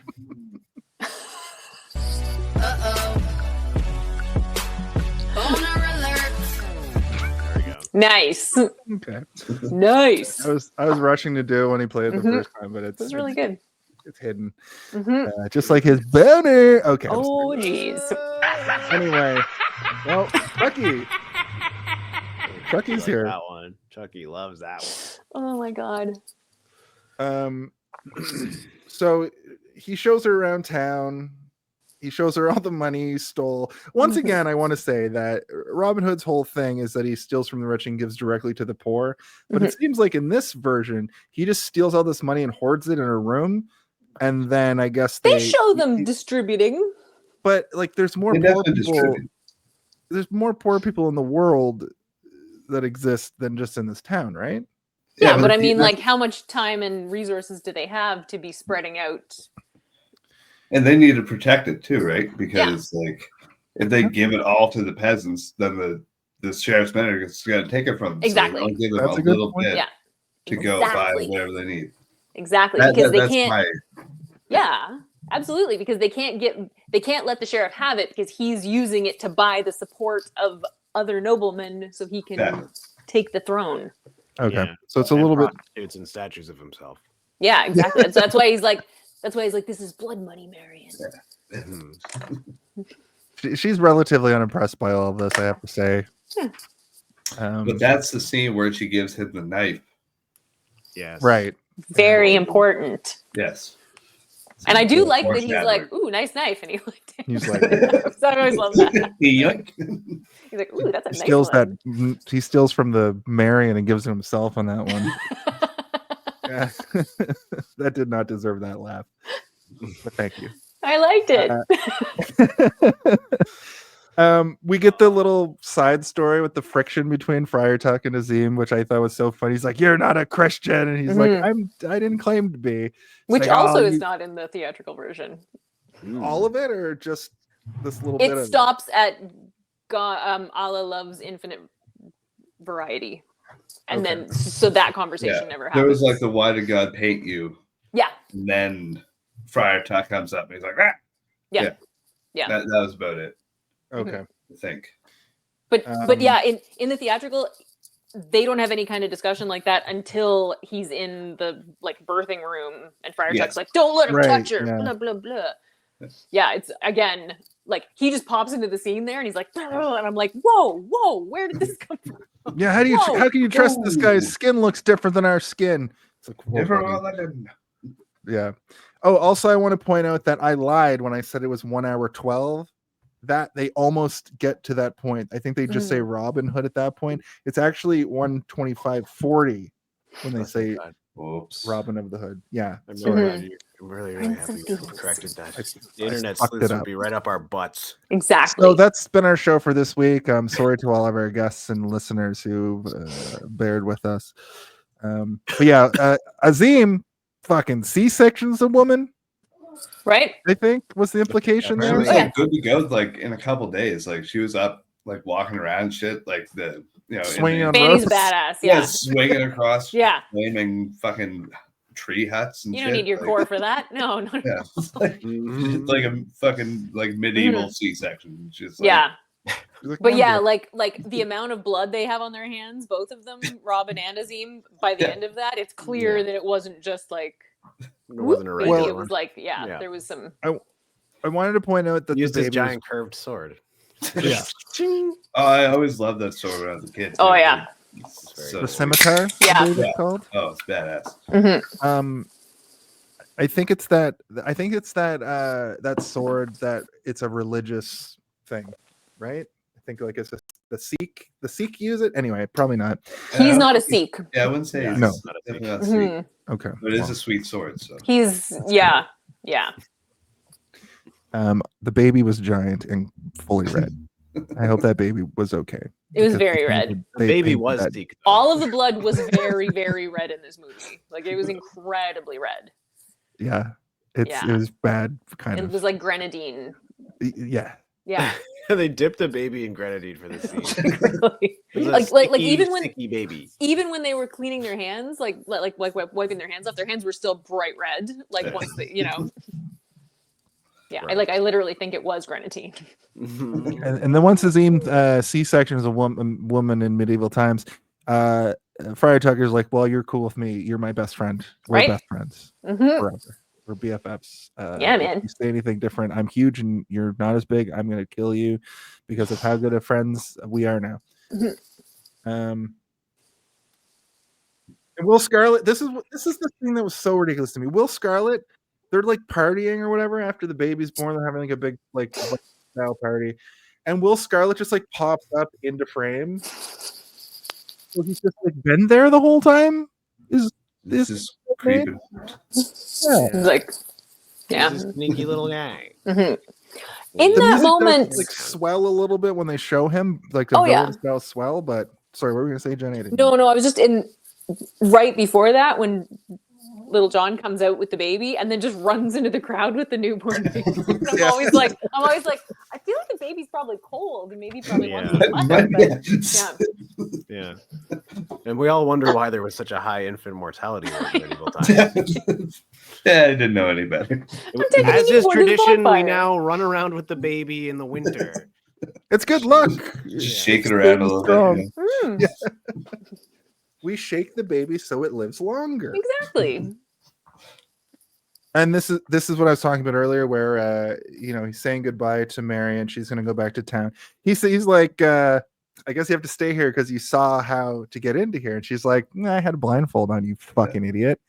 He's like, oh, and all the time the song is playing in the score of the Bryan Adams tune. Anything I do. Also in that scene where he puts Marion on the boat, he also gets rid of Duncan at the same time in a pesky little scheme. Like, Yeah, "Oh, it's go like protect her." take this fucking Wait a minute, invalid. like, get the fuck away from me. You don't want You're a liability. You gotta go. But And you know Mary, what? Mary. He shouldn't have done that. Yeah. He really shouldn't have done that. He should have just taken responsibility for Duncan, but no. It's like, No. get on that boat, get out of here. Mm-hmm. So I think this was what you guys were referencing earlier about it being an extended scene.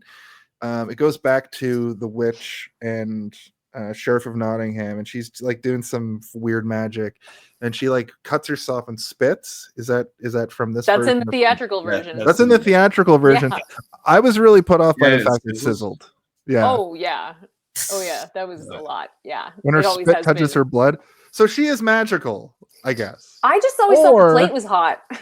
Oh, Bread is warm. Yeah. Hot plate. makes way more Yeah. fucking sense. Yeah. That's also how they did it in real life. Yeah. The hot Yes. Because yeah, right. Because once and now I've seen the extended so once he realizes that she's been spying on him, he realizes that like the portents that she's been telling him are just based on like she's just a fortune teller, basically, like she's not Right. Yeah, he proves that she's a phony. Mhm. She Which you wouldn't reminds know. me. Yeah. Exactly. In the theatrical, you're like, this lady's a witch. Yeah, No, exactly. Yeah. Oh, She reminds me of the seers from the show Vikings. You guys watch Vikings? They always go up to that weird hut, and there's a guy with his eyes all fucked up, and he's able to like predict the future. That show has a little bit more like magical element to it, a little bit more magic to it, but that's what this character reminded me of. And Sheriff of Nottingham is like, I need to know all the information that you have.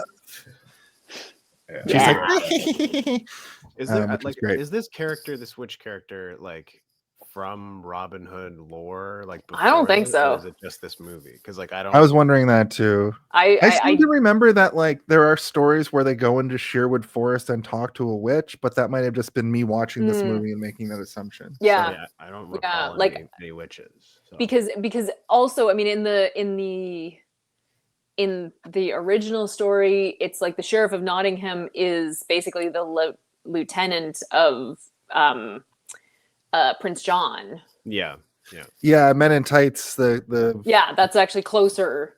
The king is more of this character, and the sheriff is just a fucking bumbling idiot who's just.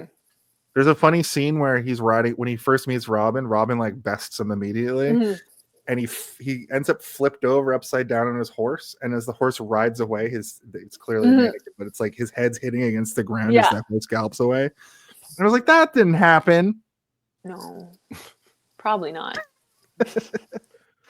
Probably but not. I also realized that this movie has a little bit in common with the old Game of Thrones. When they start talking about recruiting the Celts from up north, I was like beyond the wall. Yeah. Yeah, totally. But we only really meet that one Celt. I never really got do they just put the armor on and they're just part of the army for the rest of the movie? Because we just get that scene where the Celt comes in. No. At the beginning of the attack on the village, it's all the Celts, all up on, and then they come down and they're like, and then like one guy's like trying to tear this woman's clothes off, and they're like really, and then they run off and they think they've won, and then the actual soldiers come. It's actually not a terrible strategy, really, because they drive them up into the trees and then they burn them. That's hardcore. That's how I always do it. Yeah, right? Yeah. The sheriff goes back to his I refer to them as the KKK squad. And they're mad because he's like, here's some gold, and they're like, you're supposed to be handing me millions of dollars and the kingdom right now. And he's like, no, I've got this incredible idea. You can have over here and you can have over here, and I'll of course take this part. And here are the Celts. And the big Celtic guy comes in, and this is sort of like they want to take over the world, like villain take over the world style villainous plot. And this scene kind of reminded me of that scene in The Dark Knight where the Joker comes into like the mob meeting and it's just like, I'm the guy now, and then fucking makes a pencil disappear and then breaks a pool cue, and he's like, I need underbosses. I'm the Joker, baby. That's what he says, right? Yeah, that's what he says. That's the number one line he says. And again, this scene not in the theatrical version. So like his whole plot in the theatrical version is a lot less like laid out. You figure it out what exactly he's trying to do, but it's way less specific.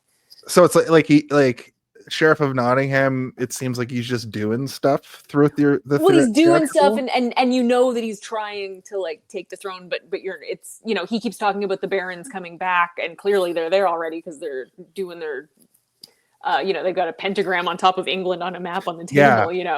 There's that element too that I noticed. Yeah, like the fact that they're the Antichrist, guys. It's come on. Yeah, right. Classic. Yeah, you never get the idea that anybody. Exactly. Again, the satanic thing is not in the movie, other than when they say that Robin's father was a devil worshiper, which wasn't true. Worshipper of the devil. Yeah. Anyway, sorry. I feel compelled to like be like yell about this because it's just such a different movie with all this extra stuff. That's why you and Simon are here. Right. Steve has a illness and I have a brain injury. I'm the host. Fair enough. Okay. I get the information out of the guests. Usually Steve's just like, poor Steve. I can't do it right now. Poor That's Steve. Okay. It's cutting the runtime by at least a half hour. I love you, Steve. It's my favorite thing to do every week. Oh my god. But the sheer amount, the fact we all accidentally watched the extended cut, we're making great time on a 2 hour and 45-minute fucking And incidentally, nightmare. I feel like I never actually paid attention to how long this movie is, but it is a long movie. So it's usually like 220. There's about that's still pretty long. Also, like usually when you watch a director's cut, it doesn't drastically change the story of a movie. Yeah. This, to be clear, is not the director's cut. The extended version is not. Because I think at that point, Reynolds had been like kicked out of like they kicked him out of the editing. Right. Get out because of here, but I also do, like I think he was involved in getting rid of some of this stuff initially because he and Kevin Costner were pals, so he was like, oh no, there's way too much Rickman in here, we need to sort this out. But then he ended up anyway. But it still wasn't a thing where it's like if you take out one thing, you're like, oh, now none of this makes sense, so I guess we have to take out the entirety of this plot line because it just won't support itself. Exactly. One actually really interesting thing that I noticed is, she tells him to go cut the scribe's tongue out, which apparently he does because then he's like scribbling on the thing. But then at the end of the movie, you know, they're like, I'll be hey, right back. scribe, where are they? And he's like, up the stairs that way. Like all of a sudden he can talk again. Wait a minute.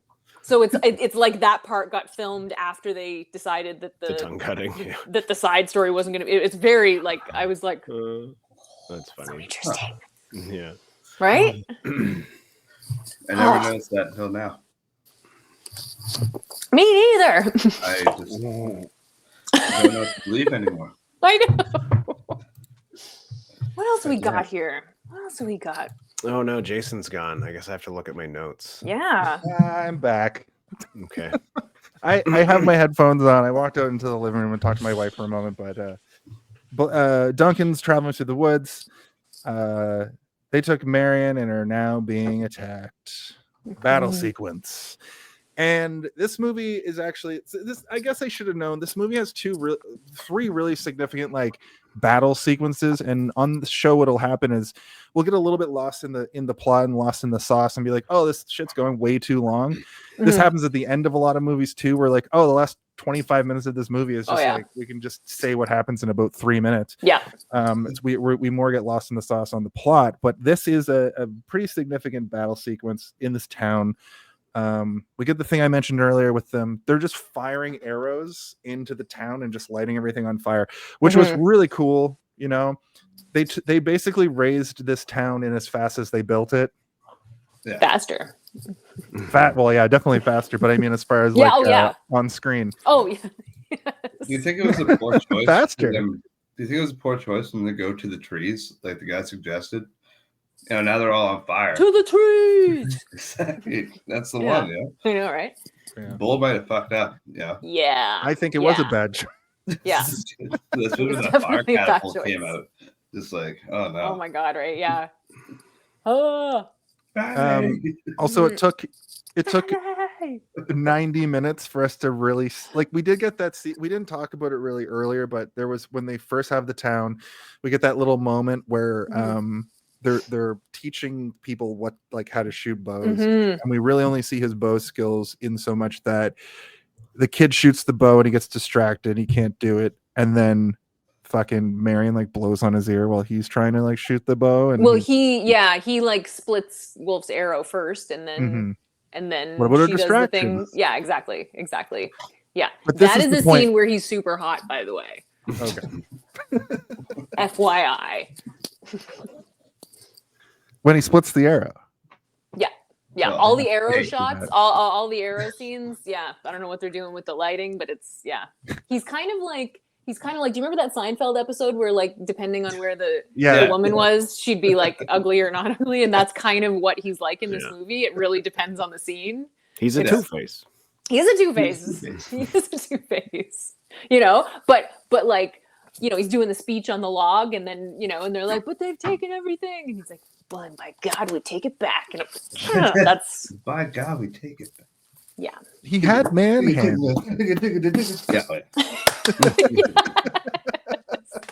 We're gonna just sing the whole score for you from beginning This to is end. the new segment we're doing on the show where our guests just sing the score for 14 minutes. Because everything I do. Oh my God. Yeah, that's fantastic. You guys roll. This is a fun episode. I wanted to say this is where we finally actually see Robin Hood with a bow and arrow doing bow and arrow shit. There's a significant moment later where he actually really is able to prove who he is, but this is he's fighting. Everybody's pretty pointless and clueless in this town, they only learned so much from that training. They're kind of just running around. Yeah, and they didn't actually train to be attacked with flaming arrows. So they're oh no. Flaming catapult fucking ammunition. Unreal. Crazy. Explosive. Wild. Action. I wrote action swing to save Little John's woman and child. That's the, he goes over and puts Fanny on the rope and goes across. Then we get this great moment where he's swinging, but he could just climb down. If I'm being honest, I don't want to nitpick too much. That doesn't look as cool though. But they do the thing where they show that the rope is on fire, but then it's like clearly not because they're using it. They just cut to a rope on fire. It's always just it's just way higher. It's a really long rope. Listen, can you really imagine if long. Legolas decided to walk down those stairs instead of using a shield as a fucking skateboard? Exactly. Wouldn't have been as cool. Exactly. Oh, that was sexy. He then flips the shield. He kick flips the shield like Tony Hawk, and it flies and impales an orc in the chest. That's right. Now that is cinema. It's pretty tight. That's where they got the idea in Breath of the Wild, the Zelda game, to be able to do that. I'm sure. Yeah, you can do this like button combination. If you have your shield up while you're going down a hill, you can just like get on it and start surfing on it. That's great. But yeah, this is what I noticed that the arrow men with the flaming bows are on like a grassy knoll that looks nothing like the woods that they're supposed to be in. Maybe they're far away. Who knows? Who knows? Did you guys know that Kevin Costner's in JFK the movie? Coincidence? I don't think so. And to the left, also another Seinfeld reference, if you think about it enough. Yep. Yeah. It's the true. The magic loogie. So then we're just coming up to the end of the film here. Robin Hood is swinging across. The arrow breaks and the credits roll, and that's the movie. He's dead. So he dies. This is the second time that he dies, and the movie ends. We haven't gotten a sting for that, and I always mention it, but I want to do a segment where it's like the movie ends here, and Steve just the brain melt. Stop. Like, nice. No you more. always go like this when they bring that up. No more. There's No too more. many. There's too many stings on my sting board. I can't fit any more stings on there. Message in a bottle, buddy. Marion's kidnapped by a sheriff, and then he gaslights her into fucking marrying her, I guess. He gaslights her a bunch. Yeah. I mean, he's basically like, I'm gonna kill all these kids if you don't marry me. So it's a pretty like It's more like an ultimatum. Yes. Yeah. But he did say, But I'm not crazy, you're crazy. That's not what you said. At Your first, mother though, he told kind me of differently.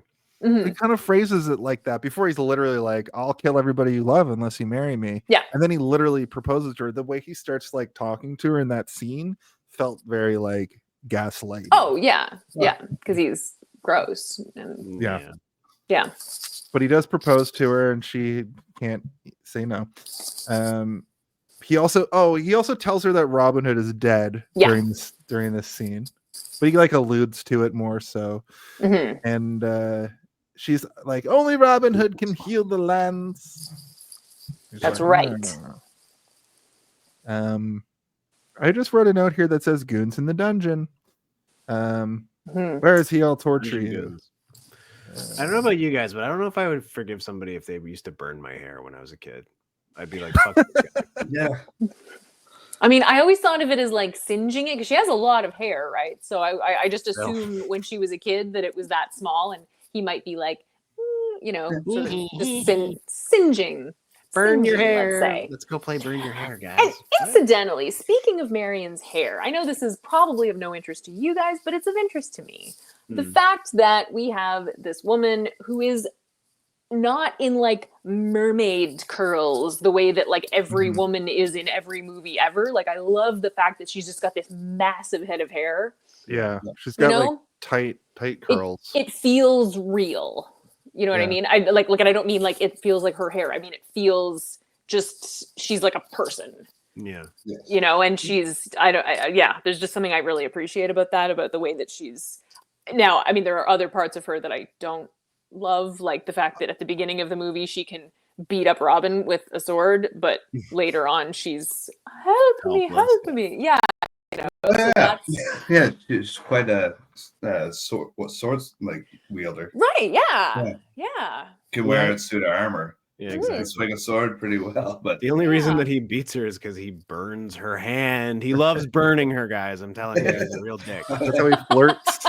Always back to the burning. Yeah. I will say Mary Elizabeth Mastrantonio was an interesting choice for this. She hasn't been in too much. She was Tony Montana's sister in Scarface. Nice. Oh, she was in The Abyss. Oh, that's a good movie. Yeah, she's from Mhm. Abyss, and she was in the Punisher TV show. I just learned from. Oh, really? Yeah, Like the new one? yeah. She played Marion James, who I don't remember what character Nice. that is, but Ooh, she was I in didn't 4 know that. episodes. So Cool. Played Marion James. yeah. Whoa. Made Marion and Marion James. Whoa. What are the odds? What are the What are odds? the odds? They're spelled different, but it's the same word. That's very cool. I remember what the goons in the dungeon thing was. Is they've Goons in the captured Will Dungeon Scarlett. sounds like a weird Reddit page that you go to and you're not allowed Nice. to that work. Goon caves. Don't look it up. And they basically torture him and say, well, they're like, I will torture you if you don't tell me where Robin Hood is. He's like, I'm not going to tell you. And then they're like, well, maybe I want to tell you. I'll go and I'll be a double agent for you. And they're like, okay, fine, you can go do that. But we have to make it look real. So my theory. Oh, sorry. My theory is that Will Scarlett was fully ready to fucking sell Robin Hood out, even with the thing that we learn about him in a few minutes. He was ready to sell him out because he fucking shot him through the hand with an arrow. I was like, fuck that guy. Mhm. I think that since Sheriff of Nottingham is like, we have to make it look real, and they do just end up torturing him. That's why he ends up being like, oh, I'm not going to sell out my brother. Spoilers. And again, interesting that is not in the theatrical version. Fucking hell. That All the best conversation stuff. happens up to him basically, like, I can't remember exactly, but where he says, "Oh, I want my freedom and the money." He Yeah, parts of that are theatrical, but there's a lot of it that's not. Yeah. So it's like he's sending him back, but it's a little less clear why and whether he's like good or bad. Kind of. It's a little. Yeah. Okay, so they paint Will Scarlett as like It explains the lashings on his back. Yes. Better. Yeah. Okay. Yeah. Because I didn't understand that when I was a kid, and I did when I saw the extended one. Yeah, exactly. That's awesome. Mm-hmm. There's also the really weird, like up close shot of Alan Rickman yelling. It's supposed to be him yelling in his face, obviously, but it's that fish eye. Yeah, and then shot. When he turns. Like when he like turns around, that actually is in the theatrical version. It's like that they didn't cut.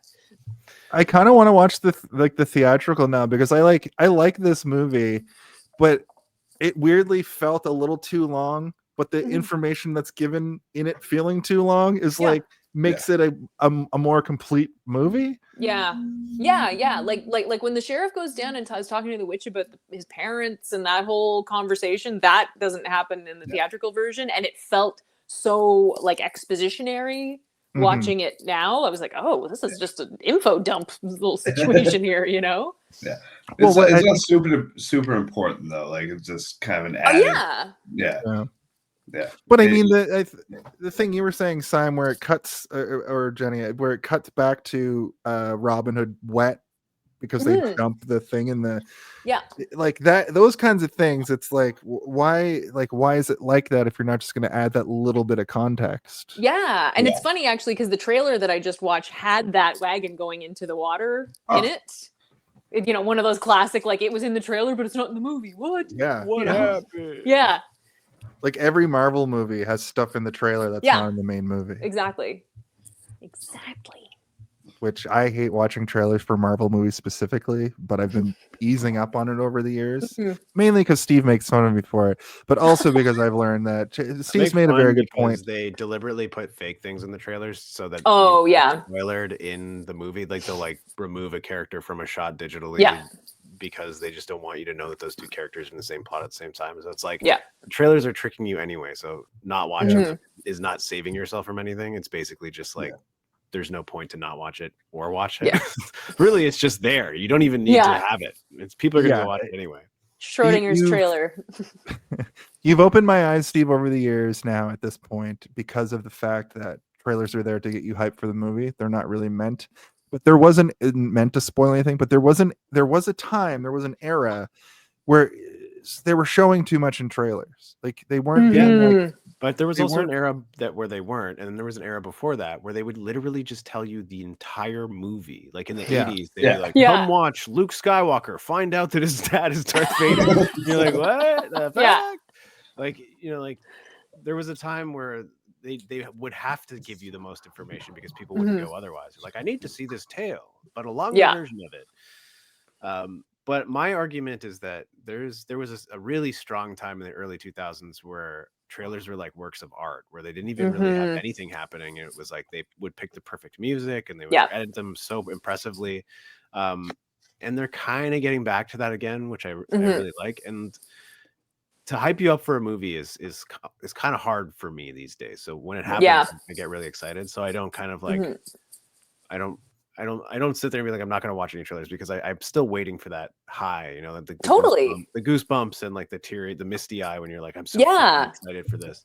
It's like New Year's Eve. Yeah. So it never lives up to the hype. Yeah. Exactly. Like remember, did any of you heroin. Did any of you go to see Wing Commander to see the Phantom Menace trailer? Sorry? Like I just heard Phantom Menace. We all bought tickets to go see Wing Commander because that was when the Phantom Menace trailer was coming out. But you had to be in the theater to see it. Those types of shenanigans. I was only like they did it on South Park. 10 years old or whatever. Yeah, and it was so exciting. It was so exciting. I remember I saw the Star Wars trailer when I went to go see what's that movie with Robin Williams where he plays a weird robot who becomes a man?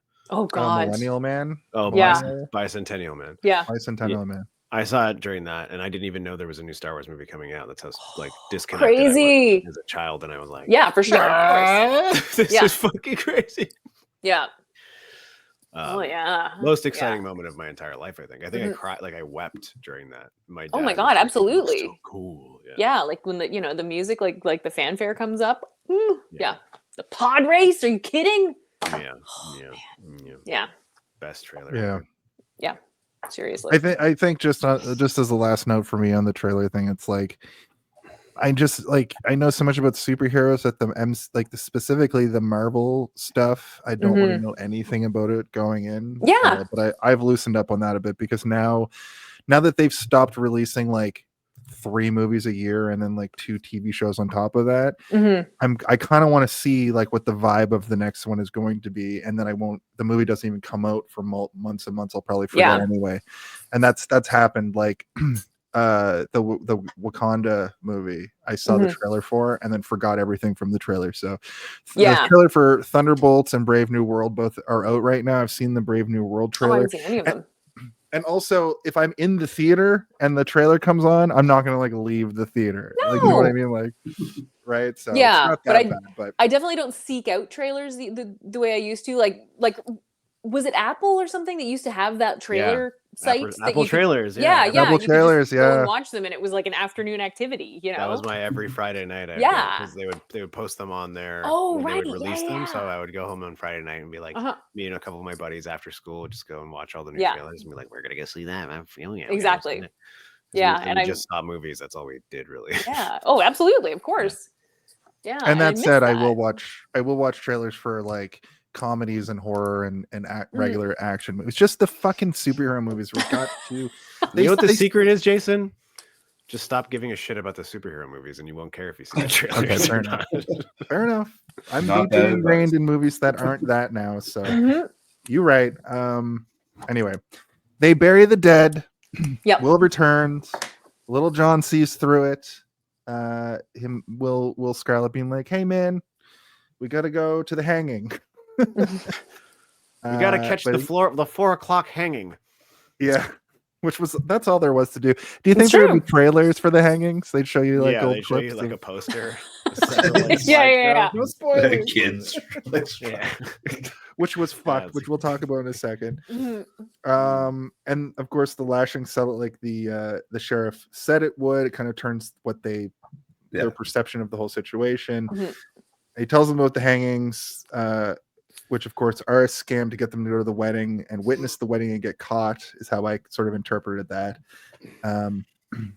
Why do you hate me? What did I do to you? And then he's like, we have the same father. Like, what? You lie. He's like, no. And he basically revealed the huge reveal. Very emotional scene. Yeah. It's good. It's good. It is. Yeah. Yeah. Yeah. Costner does some good work in that. They both did. They did. Yeah. Sorry. It was sorry. like Uncle Phil shame. and Will Smith. You know. Oh my god. Why don't he want me, man? Oh man. It's that exact scene. That was it. Yeah. Oh my god. That's great. That's a great fucking parallel. That's cool. Yeah, and this is the exact moment when I was like, you know what they should have done? They should have had they should have had Will Scarlett as actor be Robin Hood and River Phoenix be Will Scarlett. I feel like Christian Slater would have been too like he was too bang on the age. Like you're right. You still need him to be a little bit older. Yeah. My problem especially is if it was Sorry, go ahead. The way that I need to get this out. The way that Kevin Costner plays Robin Hood, especially in the like first act when he's all like sprightly and he's jumping around on the wall and he's all like tee ta ta ta. I'm like, why do they have like this? Why do they have this like basically an action romance star playing this like kid style character? It's very whimsical. He's happy go lucky at that point. Yeah. Which is pretty funny because he's been in jail for 5 years. Yeah, that's true. He's very happy about being out of jail. Yeah. Okay. Yeah. He loves it so much that he does a little jig on the wall and pulls his date rape drug off the tree and talks about it. Which adds a whole like I feel like I knew this at one time, but the whole like holding up at Christmas time so you get a kiss. Mistletoe. Yeah. Is like a metaphor for it being a sedative or that's some cool, sort. Huh? No, terrible. Is that your brief history on mistletoe? Yeah. The brief history. It's crazy. That's wicked work. Yeah. The sheriff is stoked. He got his money back. Robin Hood might be dead. He's got so many horses. Sorry. Fuck you, San Diego. That was that moment. Just reading my notes. Maybe I'm no better than old Robin Hood. So during this sequence, that's when we get him. Yep, that's when we get him swim through the money, which was a very like Disney villain moment. But also, this is where he finds the spy hole, which, as you and Jenny had said, is not in the original. Yep. It's all added. Yeah. And it's funny because he does that thing where he like sticks his finger through, and it's like I wouldn't just be sticking my fingers in any random holes in my castle walls. Yeah. He's pretty loaded, so I might. But, if I'm that drunk, I'll probably just look a hole. Yeah. What's in there? What's in that hole? You don't think straight, right? Yeah. True. I like it. I like Steve how you're like glory hole, but they fucking it's up like 5 feet up the wall. Is it? Glory hole for a giant with a tiny wang. It's for doing a standing 69 glory hole. So he goes on and he confronts the witch about the hole, and then she reveals that she's the sheriff of Nottingham's mom. Yeah, which is also and she calls him a freak in this too. It's like, I've been watching you this whole time, and I may be a crone in a basement in a dungeon, but you're a freak. You're a weirdo. I've been spying on you. He's like, you've been spying on me. He's like, I've been spying on you, and I can't help but notice that you have so many STDs. You love banging whores, and you're so gross. And I'm a crone. They're called courtesans. No, I mean she's a crone. They're courtesans. Yeah, whores. I was just correcting your vile language. Sorry. Prostitutes, courtesans. They prepare for the final battle. Sarah wants to be in on it, and they're like, "You had a medieval cesarean section like yesterday. Yeah, what do you mean you're gonna be in the battle?" Fanny. Yeah, not Sarah. Fanny, whatever. Those two women look the same. Yeah, more or less. Sorry, Steve. Sorry, Jenny, who's not here. So then Steve's gone too. So they they go over to town. They start infiltrating the place, there's some pretty genius moments. They use Friar Tuck to like Trojan in, I think I kind of lost the plot here. Is it a barrel of gunpowder, or is it a barrel of weapons, or is it a barrel of a person? Gunpowder. Mhm. Okay, so he's saying is beer. Right. I wonder if He says gunpowder is Azeem lighter a than leopard, beer. and that's why it's Weight dressed wise. like a mummy. Because Okay. I feel like liquid is more dense, right? Liquid would be heavier than powder. One would think, yeah. Yeah.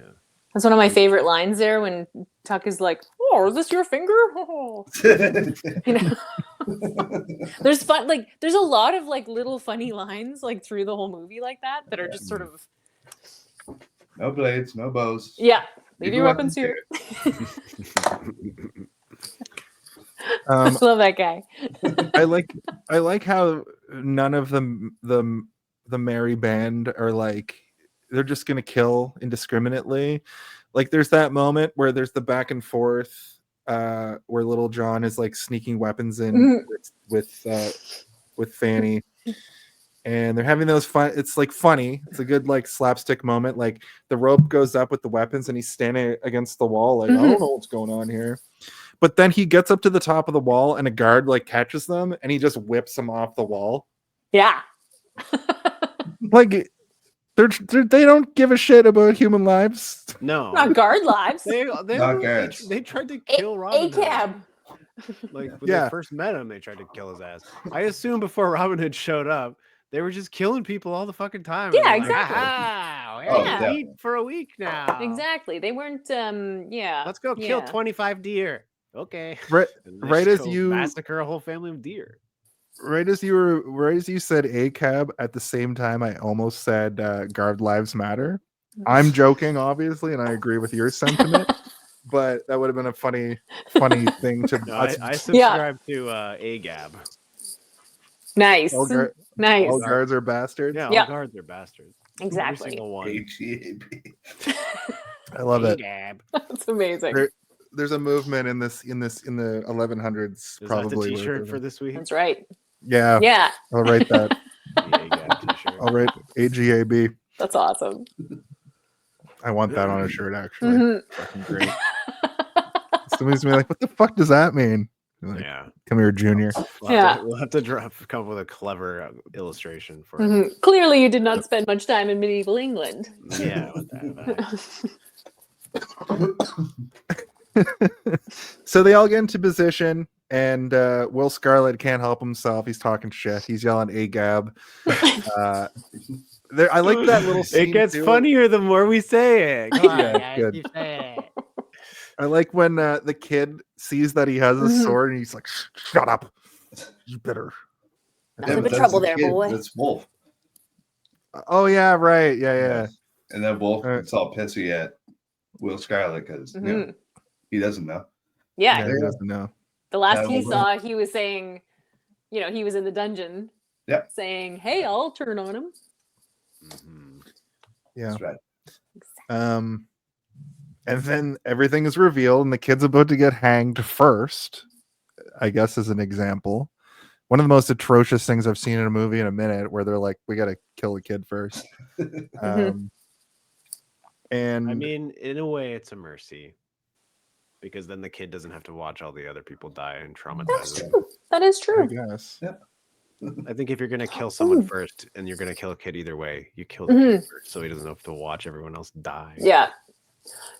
So one thing in the extended scenes that I actually did appreciate was when he's talking to the scribe and he says, for the execution tomorrow, no broken necks. I want to see them dance. I want to see them flailing. And that's not something that was in the original. So when it shows the gallows, the ropes are green. Oh. And if you think about it, when they did kick out the stools, none of their necks broke, and they were just kind of flopping, which is why they were able to save them. Because they didn't use the proper... Because if you are a good executioner, you know that you need a properly cured rope to hang someone, because otherwise it's too stretchy, and it won't do it the way you cleanly. The whole point of that's the thing that caught me off guard. Actually, is like when the kid hangs, I was like, his neck's supposed to snap immediately, but that's a good moment of context. Yeah, so I was like, wait a minute. So first of all, I really appreciated the fact that they even made the ropes like not look old, like not look dry, and actually getting that little back that was the sheriff's fault. Yeah, that they didn't just die. Yeah, it wasn't just a bad executioner. It was. Yeah, exactly. Which I followed the instruction. Yeah, exactly. The sadistic sheriff of Nottingham who just wanted it, who's like the worst.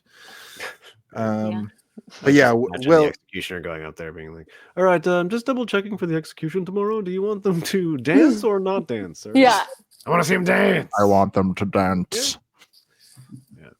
But yeah, Will Scarlett is a face in all this. I wrote it was a choice to hang the kid first. And he's hanging there, and Robin Hood does the best trick shot ever and cuts him down. Couple of shots. Yeah. Couple of shots. But I like that because it ups the stakes. He's like, moving around a lot too. Exactly. That's moving. Yeah, the fact that he even nicked it on the first one. Yeah. That's fucked, Scott. That's messed up right there. But their plan was to it switches over to let's blow up. Azeem is getting ready to blow up the barrel that has been conveniently placed on the stage. But the executioner grabs Will and puts his head down to decapitate him. And basically what happens here is when he's put down, everybody just starts fighting and mayhem ensues. Everything kind of explodes in a different way. The executioner just needs to kill somebody. That's something I noticed about this guy too. He's just got the bloodlust. Oh yeah, he loves his job. He's scared he'll get fired if he doesn't kill at least one person. Yeah. Well, I mean, you really want that in an executioner. You want someone who is enthusiastic and serious about their work. Yeah. Because otherwise, you get sloppy execution. Exactly. Yeah. And we get the thing where Little John jumps up and saves the day by pushing over the whole gallows as everybody is fucking hanging. Yeah. So they're all just yeah. You could have cut those ropes so fast. This guy's like, I'll just take the whole thing down. Maniac.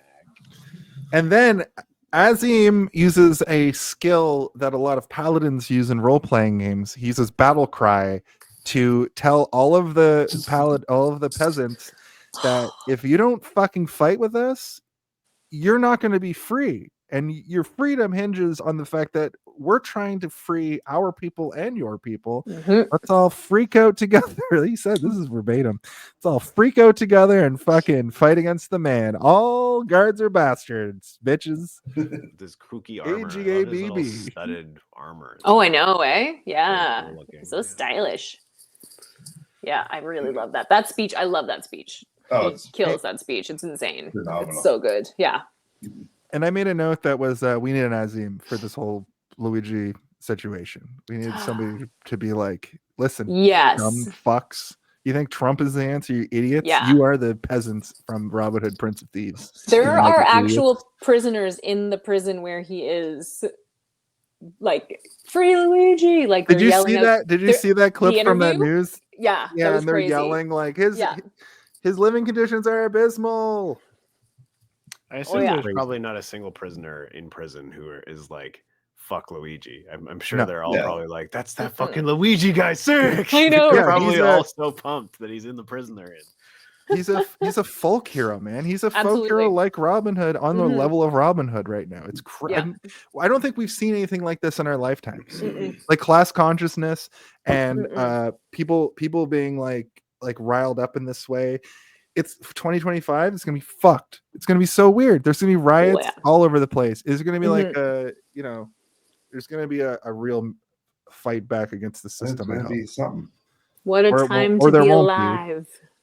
Or there won't be. And, exactly. Everything stays the same, and we just fucking go to our bullshit jobs every day and make no Maybe money. the aliens will save us.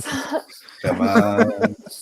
No, I heard a theory about the fact that they were in the ocean this whole time, and the Yeah. fact that we're seeing them leave the ocean is they're leaving Earth. They're like, no, it's not Ooh. great and it's bad. place is We're gonna fine. go back to space now. Bye. That's depressing. Yeah. We've learned all we can from Yeah. these morons. We've been We here for gotta 1,000 go. years, and Yeah. yeah, you guys have not gotten any better. So bye. Well, they shouldn't have only probed the rednecks. They should have probed some of the smart people too. It's true. It is true. We get the one F-bomb in this movie, making it a solid PG-13. Yes. What does he say again? Fuck me, he cleared it. Yeah. Yeah. Such a weird, like, that's where you're gonna burn your F-bomb? Like, come on. Mm-hmm. Apparently they did it like they put it in intentionally to get the PG-13 to like make sure that it was rated a rare like reverse. I know, right? Yeah. They're like, we don't want some child wandering in and watching someone get their hand cut off in the first 5 minutes and Right? traumatize them. Yeah. Which is actually crazy if you think about that. If without that F-bomb, that might have not been enough. Yeah, like imagine the ratings board being like, listen, Kevin, this movie's really violent, but we're giving it a PG. But we would really like it to be PG-13. So can you get Christian Slater to say fuck at one point, please? What? They should Why have had not just make it Azeem. PG-13. Like, why They should can't have we just decide? when Azeem's about to go and do the cesarean section, him be like, "Well, fuck that." Yeah, they were pretty lucky though. Like they got in the catapult and they got thrown over the wall. Like, they did that blind. Like, They and did. then They didn't know what was on the other side. Yeah, it could have been anything or nothing, but there's all this hay. Mm-hmm. Well, that's like the Assassin's hay Creed everywhere. thing. The Assassin's Huge Creed when he piles jumps of off the highest tower into like a Yeah. tiny. That's where some pile of hay. Ubisoft got the idea. They watched Robin Hood, King of Thieves, and they were like, "We need Altair to be, we need him to be safe when he jumps from the tower. What can we do?" Well, Robin Hood logic states that giant piles of hay. Exactly. I love that. Cushion your fall. Yeah. So we get an attempt at a speed marriage, but the witch wants them to fuck then because I forgot to mention this. The witch really just wants an offspring from her son, and her son is like, Sheriff Nottingham's like, no, I mean, I actually kind of want to be married to this woman. I kind of like her. It's like, nope, I'm gonna torture you and haunt you now until you. I believe she calls it stud her. I believe that's what she says. And he's like, well, I don't know if that's such a good idea. And then she's like mid speed marrying them and then stops and says, you guys gotta go right now, which I thought was insane. Yeah, there seems like enough to get you a PG-13. If some witch is demanding you bone in the middle of a battle. Yeah, the comedic attempted rape is quite something. Yeah, from a 2025 lens. You know what I mean? Like it's just like, yeah. But also in the theatrical release, the conversation that they have with the context for it, why she's so invested isn't there. So you're just like, whoa, she's gross. Really wants this to happen. Yeah, like when she starts like going for her belly and stuff, it's just like, oh, that's creepy. Yeah, right. While all this is happening, Azeem and Robin Hood are trying to get into the room. We get that funny moment where they try to like break down the door with the statue, but the head falls off. Yeah, and they're like, I guess that's it. Robin Hood goes up. Robin goes up the building and like he ends up swinging in, but Azeem's outside the room just trying to get in, which he does eventually. They like stab each other. Not at the same time. He like goes to get her and gets her, and then she gets him. She gets him first. Okay, He's at the door. He turns around. She comes running at him with the spear, gets him in the hip or whatever. And then he pulls it out, and then they're fighting. She tosses him against. I'm like, I have this whole memory. She's hanging onto the spear. He tosses her against the wall. She hits the wall. Then comes running back at him. Then she spears him. He spears her, and then she kind of goes and wanders off. Yes. Ostensibly to die. That's what happens when you get stabbed. You wander off. Wheezing. Sometimes I'm taking notes though, and I intentionally like don't put it down properly because I know later I want the guest or Steve to like correct me. Yeah, and also having not watched the choreography and memorized it over the last 30 years, it's okay if you're not sure on the details. Steve's like, convenient, Jason. Convenient that you would say that. Yeah, but so we get he swings in, we get the final battle sequence, which is another fucking probably my favorite fight of the movie because I love a final battle. I love a main protagonist versus main antagonist. There's still like probably 25 minutes left in the movie, and I'm like, these guys are going to fight for a while, and they do. But we get the side bit of Friar Tuck and the bishop. Here's 30 pieces of silver to pay the devil on your way to hell. That's what the line was. Goosebumps. Yes. Every time. Amazing. And kicks him out a window. Yeah. And all the guards rush up and they like look up and they just, oh wait, that's Braveheart. Yeah. It's honestly, that shot in Braveheart is so similar to this. Like it's crazy actually how similar. There are a few times when that happens in my brain. I'm like, wait, no, it's different movie. Yeah, but no, that is like I remember seeing that in Braveheart and just being because at that point I'd already seen Robin Hood so many times, and I was like, that's a Robin Hood shot. Like, it is, still is. Yeah. Well, watching the like 35 minutes of Men in Tights, you can listen to this episode back and see where it ended. Yeah. I was comparing, and then like I ran out of comparisons, but I'm gonna finish that movie and be watching it like now, having done this episode and reliving the movie again, right, with you guys with all your great additional context. I can't wait to finish that off. I might actually watch it after this. Nice. It's a good, it's funny. Like it's a good movie. Comedy when Richard style Lewis parodies were funny. Oh my gosh. Yeah, Richard Lewis is so good. Yeah, Richard Lewis has basically the Sheriff of Nottingham character. Yeah, Sheriff of Nottingham. Yeah. He's like, could you just tell me the news in a way, maybe happy that'll make me feel like I don't hate the news? And then the Sheriff of Nottingham like tries to explain it to him, and he's like, nope, still hated it. My favorite part is like, sir, are you aware that your mole is moving? And he's like, I have a mole. Yeah, and that Kevin McAllister bit fucking as well. But basically, we have the final battle happening. Interject here, but it kind of ends when they just kind of stab each other. Yeah. So, was there anything about that fight you wanted to mention?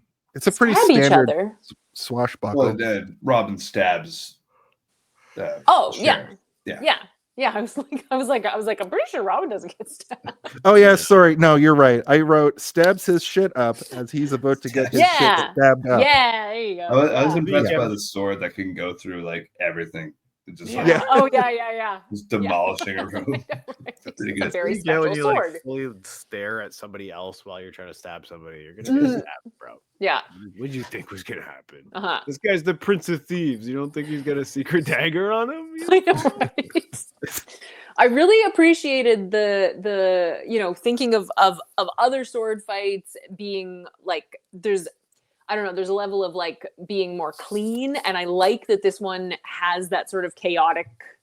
Yeah, it's like neither of them know how to sword fight. Well, and they're just doing what they can. Yeah, and because Alan Rickman is so nuts and chaotic, it like bleeds into the fight, and I really like that it's that he's just kind of frantic and throwing things, and it's very, I don't know, it's a chaotic sword fight, and I like that. Yeah.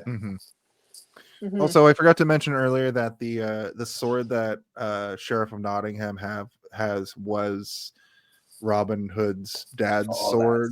Yeah, which is great. I think that adds another like layer to the fight. What is funny? I just when you're like, he's got Robin Hood's dad's sword. So it's funny. It made me laugh. You're right. The line stabs his shit up as he's about to get his shit stabbed up. It fucking breaks my brain. Really good. which almost gets the final word in, and Azeem saves him. Which does the crone does the thing that every like horror movie has, where the hand comes up. She's the version of that where she rushes across the room, and Azeem finally gets in the room and fucking decimates it's so her. good. Yeah. Epic sword throw. Yeah, it's so good. Scimitar throw. Yeah. Scimitar throw. Age 47. Did you just hit yourself in the face with your microphone? Yeah. Oh, nice. I can't stop moving my hands. It's a hazard. Very animated. animated. Yeah, that like just sick. yeah, so good. How do you think they got that shot? They just whip a sword a bunch until it did the perfect. Probably to look good. Yeah. And that's pretty much it. Robin and Marion kiss, and everybody lives happily ever after, and they get married. And then, so I said this to Steve after I saw this scene. This episode is perfectly bookended by Zardoz. Basically, we had the Zardoz come down. I know Zardoz isn't literally Sean Connery, but it evokes that memory of him looking a lot like this right here, looking a lot like. And look, he's so when there's three people on this show, the person on the bottom screen in the middle gets butthole to the face. This is better. So great. You know what? When there's four people on the show, he just gets to stay forever. He's great. part of the episode. I love that. But at the end of this movie, they're getting married, and Sean Connery rolls up. I believe he's the king that disappeared. That they were talking about. King Richard the Lionheart. Yeah. The Scottish King of England. Yeah. Right. I was just cruising on by, and I heard some wedding bells. What's going on here? And that's the movie. And do you know the Men in Tights version of that? I don't remember. I don't want to tell you because it's great and you should. I'm gonna. See it fresh, but I'm gonna watch it. I can't remember either. So yeah. Oh, that's okay. Yeah, I'm like. I'll message both of you after I see it. I think Simon, I believe that you're gonna put it up on your projector when this is over. I'm trying to remember what it was too. I can't remember. Yeah. Similar but different. But yeah, definitely. I believe this fact. I believe this fun fact. Because he probably made it. He probably made a tidy sum to show up on screen for 1 minute. Yep. And that's pretty much it. If I'm going back through my AI, this is AI. I'm going to see if these fun facts make any sense. Elizabeth Mastrantonio performed her own stunts, including horse riding. That's not fun.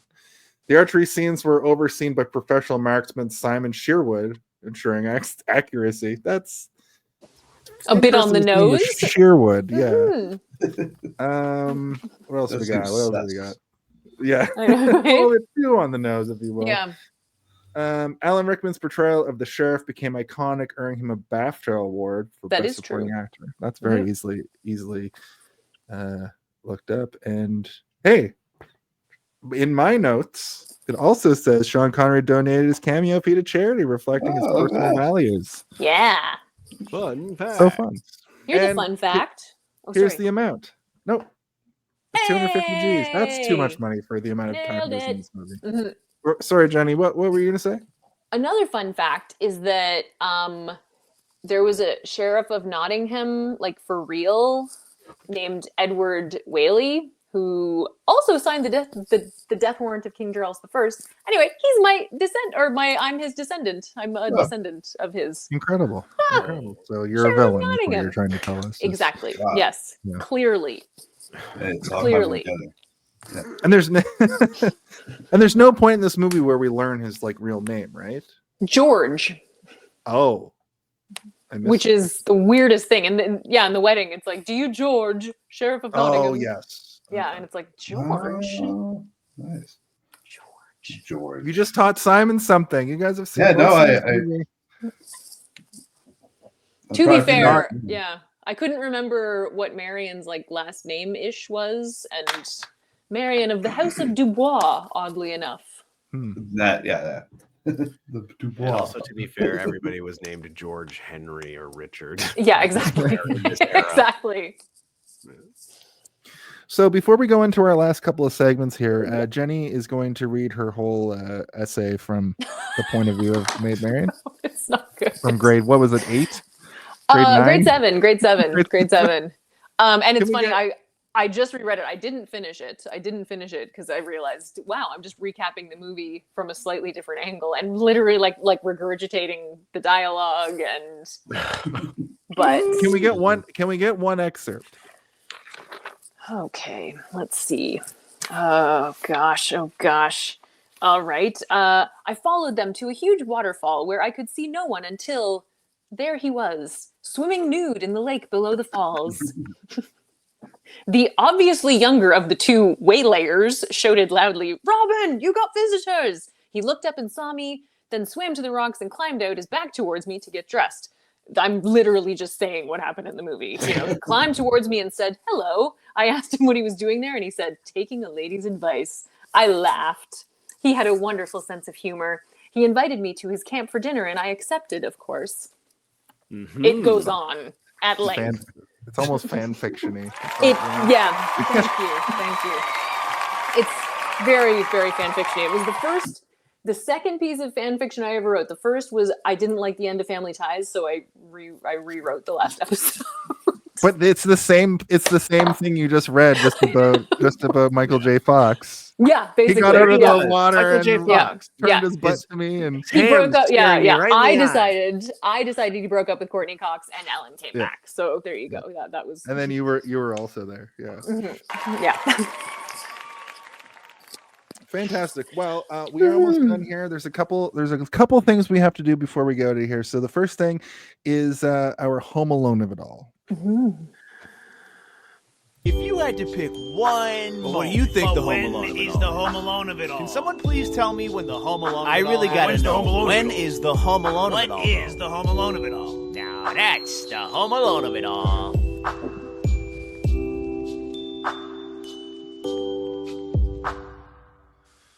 So, if you're new here, the Home Alone of it all is the concept that in the movie Home Alone has a moment where Kevin McAllister slaps down the blueprint and he's getting ready. He's looking at it. He's getting ready to basically commit murder and arson on two men who are trying to break into his home. Mm-hmm. Now, the reason I bring that up is because I think most movies have a moment like that. That's the pivotal moment when like that spark happens, that thing happens that you're there for. It could also be sort of like your favorite part of the movie. It could also be like the trailer moments of the movie that make it special. A lot of times it's just the third act, right? Mm-hmm. So the Home Alone of it all, I guess in summation, is sort of your favorite part of the movie. So since Simon, you're new here, I'll let you go first if you have any questions, but I think that's pretty straightforward. So I just say my favorite part of the movie. Basically. Is when they're running through the woods and they roll into those canopy things. That's my favorite part of the movie. I'm not even kidding. It's No, so that's good. awesome. Like, Awesome. I just want to do it so bad. Yeah, me too. Let's just the next time I'm in Halifax, let's just go and see if we can figure that out. We'll make one in Public Gardens. Yeah, exactly. Or Point Pleasant. Mm-hmm. All right, thanks, Simon. How about you, Jenny? Sort of as an extension of that entire montage with the starting from Then By God We Take It Back right through the building of the village, the training, through that robbery, I could watch that part of that movie every day for the rest of my life and I would still be super hyped about it because it's perfect.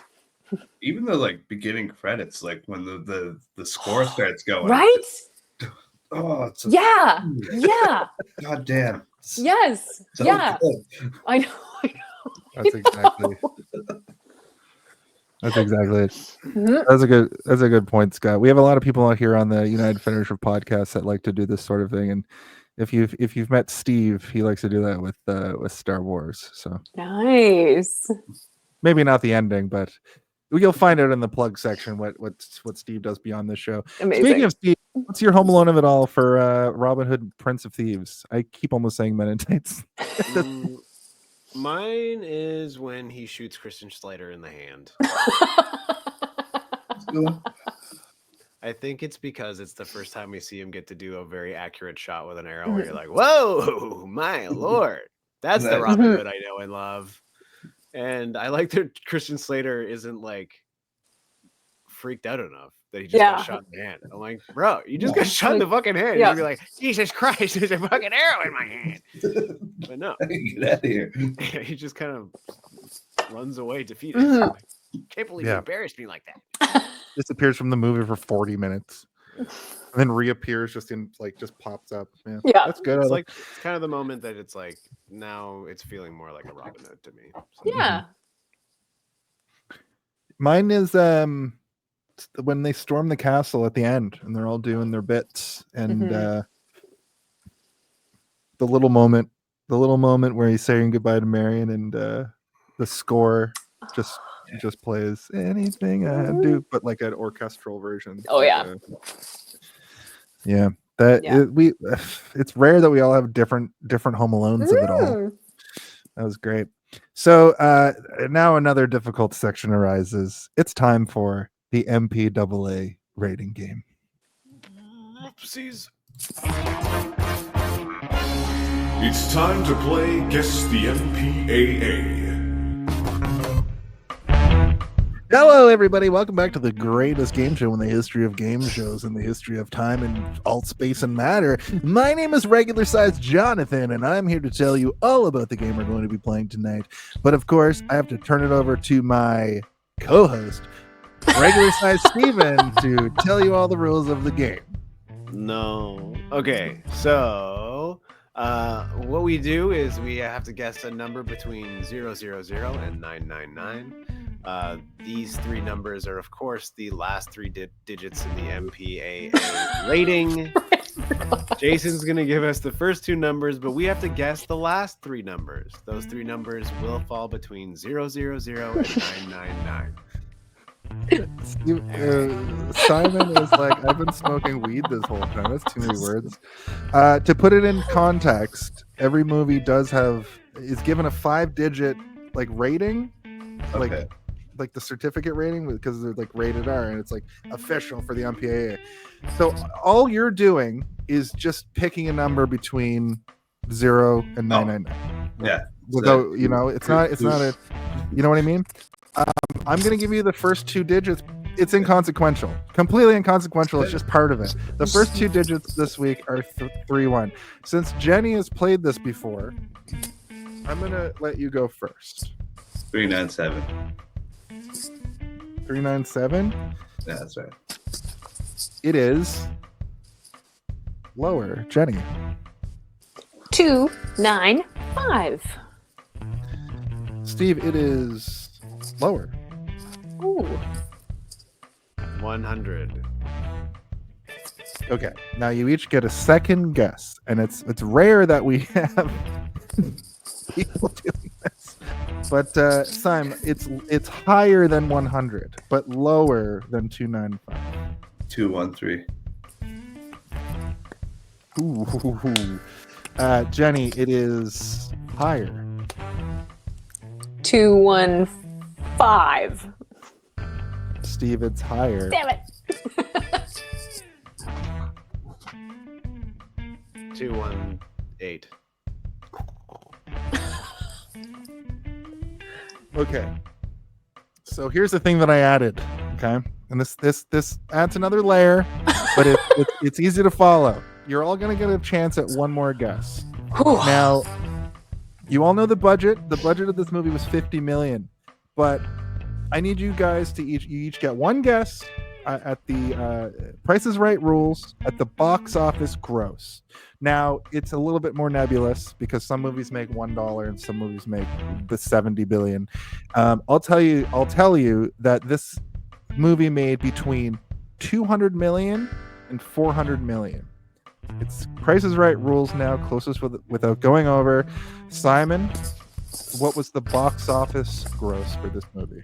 300 million. Okay. How about you, Jenny?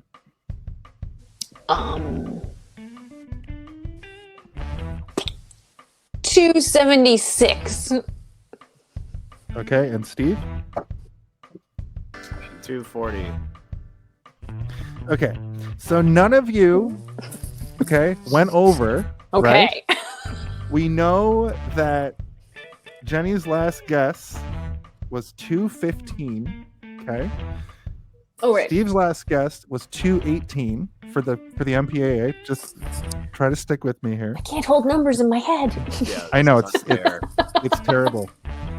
Now Steve was the highest without going over, so you get the first chance to guess again. Wait, what? Yep. Okay.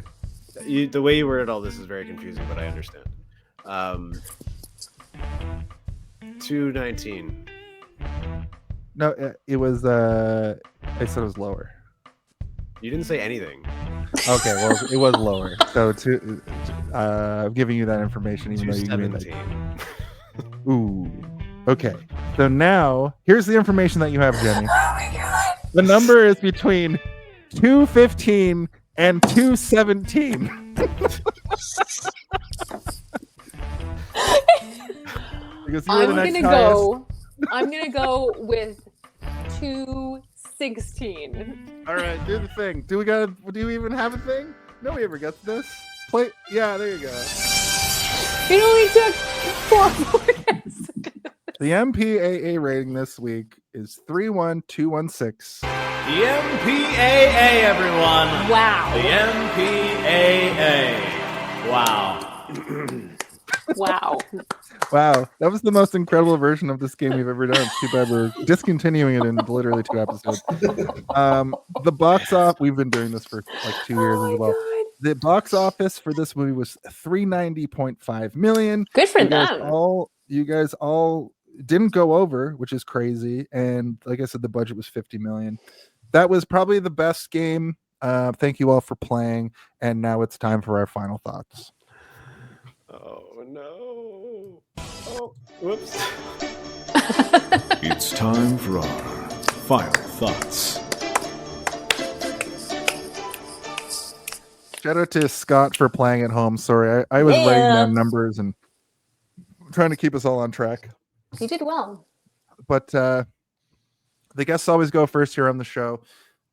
Simon, you're going to lead us in our prayer of our final thought. Basically, the final thought is like you're in summation of the whole movie, and then also if you want to give it a rating, whether it be out of like 5 or out of 10 or stars, or if you want to give it some nonsense rating, any of that is fine. So this is your final thoughts. It's infinity of infinity, like the beginning to end. It's true. It does no wrong in my eyes. That's that whole thing where they hid under the things in the woods. I don't know. Best movie ever. Feel good movie of the year. Love it. Yes, love it. Thank you, Simon. How about you, Jenny? This is a very special film, and I love all of it. I love the accent randomness, and I love the it's gorgeous. The places they filmed this movie are just oh god, it's so beautiful. And the music. Like there is I don't know. I mean, like, you know, there are lots of movies that do adventure and fantasy, and there are lots of movies that do action, and this one does them so well and a little bit weirdly, but in the best way, you know? Totally. Yeah. 100%. Yeah. I'm giving it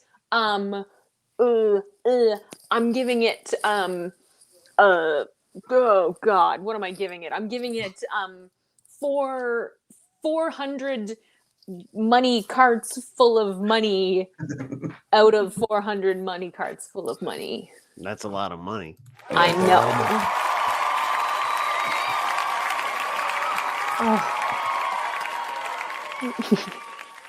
I think Simon's given this movie the highest rating we've ever had on the show by like a lot. Yeah. Infinity out of infinity is wild work.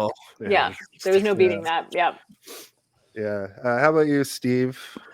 I like this movie. I like it more than when I was a little kid and thought it was two different movies, but was one movie. You know, when you figure out that one movie is different than the other, you tend to have a different opinion on it. And my opinion went up when I discovered that it was not, in fact, Robin Hood Men in Tights.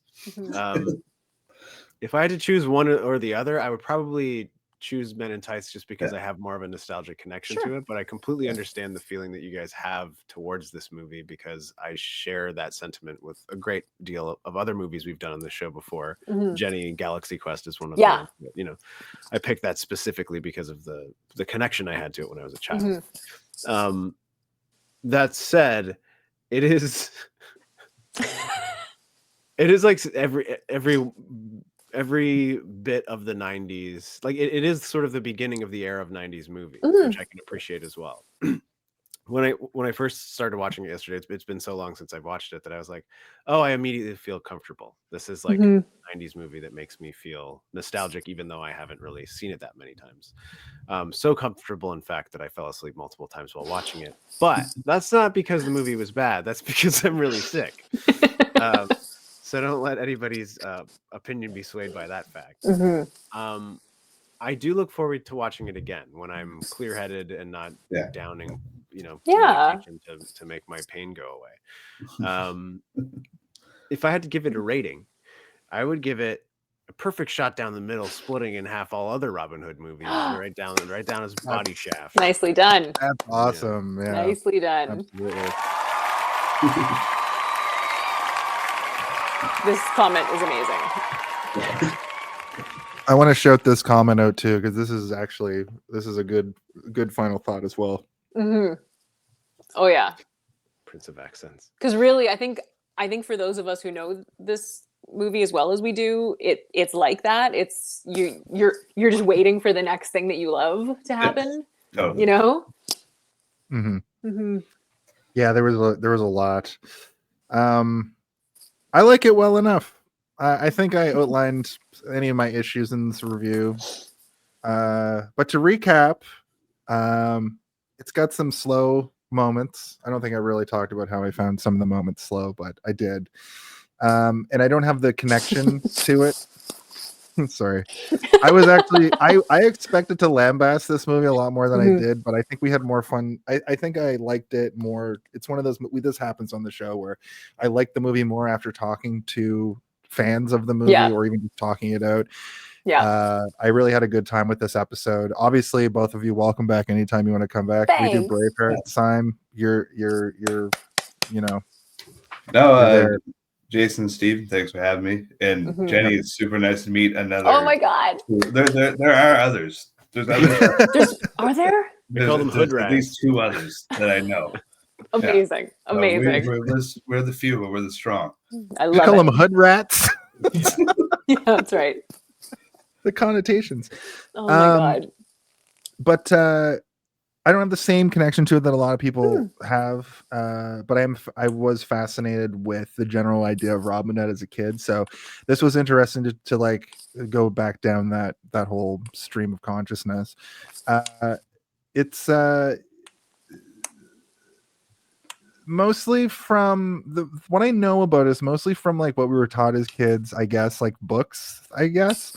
And then Men in Tights, and then the Disney cartoon, which I also realized through talking to you guys about this that I don't really remember the cartoon as much. I do remember like the whistling, and I remember like it being a fox and like a bear. I think it's supposed to be like Fox Robin Hood's another one of my favorites too. Oh yeah, yeah, yeah. So maybe like at some point we just have this same round table and talk about the Disney animated. Oh, I'm down. 100%. Awesome.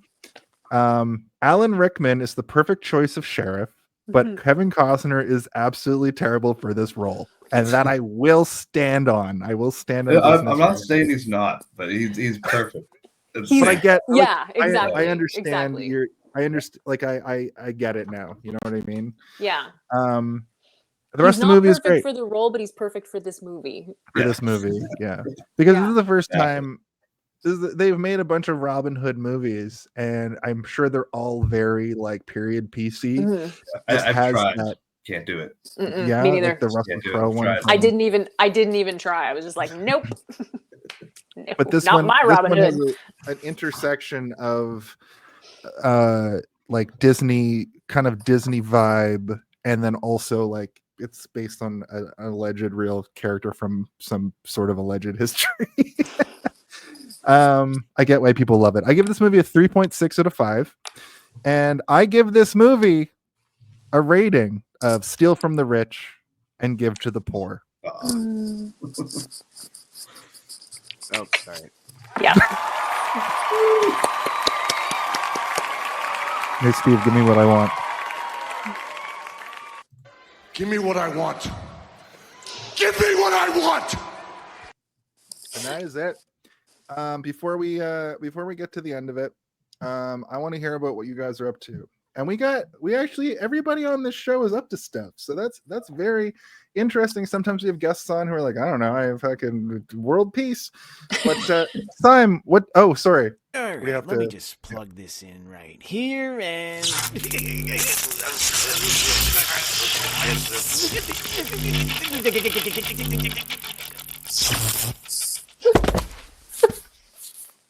That's right. He died. Yeah, he's dead now. This is the plugs segment of the show. So Simon, tell us what you have going on in your world. What do you got? I don't have anything to plug. I can't. I just said what I said. I have a super secret thing that's coming, but I can't. Ooh. I can't disclose quite yet. So that's a plug in itself. That is a plug in itself. That's what I was looking for. Thank you, Simon. Like I said, you're welcome back anytime. I thought that was it was a great time talking to you about film. You know, we're old friends, buddy. You know, we go back a ways, and it was really nice to just hang out with you. It's cool. Yeah. Jenny, what do you got on the docket? I think HellCon is coming on at this point, but you're always doing stuff. HellCon has happened. HellCon has been and gone, but yeah, what's going on? I make paintings and I sell prints of them, so that's cool. Right now I'm working on a Minas Tirith Lord of the Rings piece, which you can see me updating on my social media. You can find me at Jenny R. Johnson Art on Instagram, and that's my painting, sort of. Oh. Damn you! You gotta like get in front of it. You gotta like, yeah, I know, yeah. But yeah. I make geeky art, exactly, of like movies and TV, and yeah, this is like hanging out here with you guys is very, very much in like on brand for me. Yeah, so I'm working on stuff. I sell my prints, so you can find those through my website at jennyrjohnson.com. And yeah, I'm all over social media, and I'm always updating what I'm working on. You can see like time lapses of my paintings and that kind of thing. Oh, and you can also sign up for my newsletter through my website, which is a great way to just keep on. I don't know. You know how like corporations own everything? I mean, technically, a corporation does own the platform that I have my mailing list, but yeah, I own the list. So yeah, it's you're not a CEO, are you? I mean, I am a sole proprietor. Steve and I are the CEOs of this podcast, right? So. Yeah.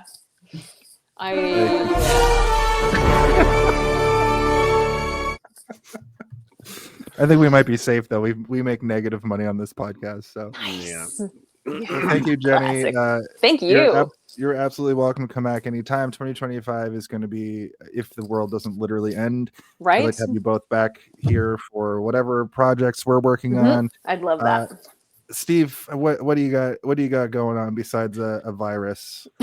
Yeah, believe it or not, my voice is my business. Today it sucks. Oh no! But, I am the voice of Darth Theorist, which is a YouTube channel, as well as The Three-Eyed Theorist, also a YouTube channel, where we tell stories. I do the narration as well as all the character voices.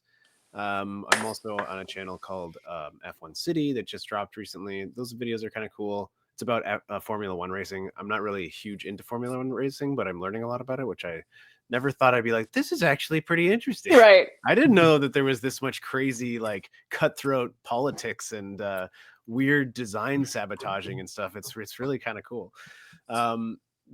Other than that, True Crime Stories is the big one that I do. Nice. Where I narrate horrifying tales of murder. If you guys want to hear me being like, she was only 21 years old when her husband had lost his mind. Man is That's Robert. great. Amazing. And yeah, other than that, I've got a couple of other things that are coming soon, but I'll update as we go. But yeah, Awesome. follow me on those YouTube channels, y'all. That's and your art is also a thing. Yes, you've been I'm putting also on an TikTok. illustrator. I look up to Jenny R. Johnson. I saw one of your TikToks today, and I was like, "Oh man, that's so." I think it was the Avengers one where. Oh yeah. Yeah. I Yeah. messaged her immediately to be like, when that print goes on sale, I need it. The shawarma scene. Oh my gosh. Soon. Yeah.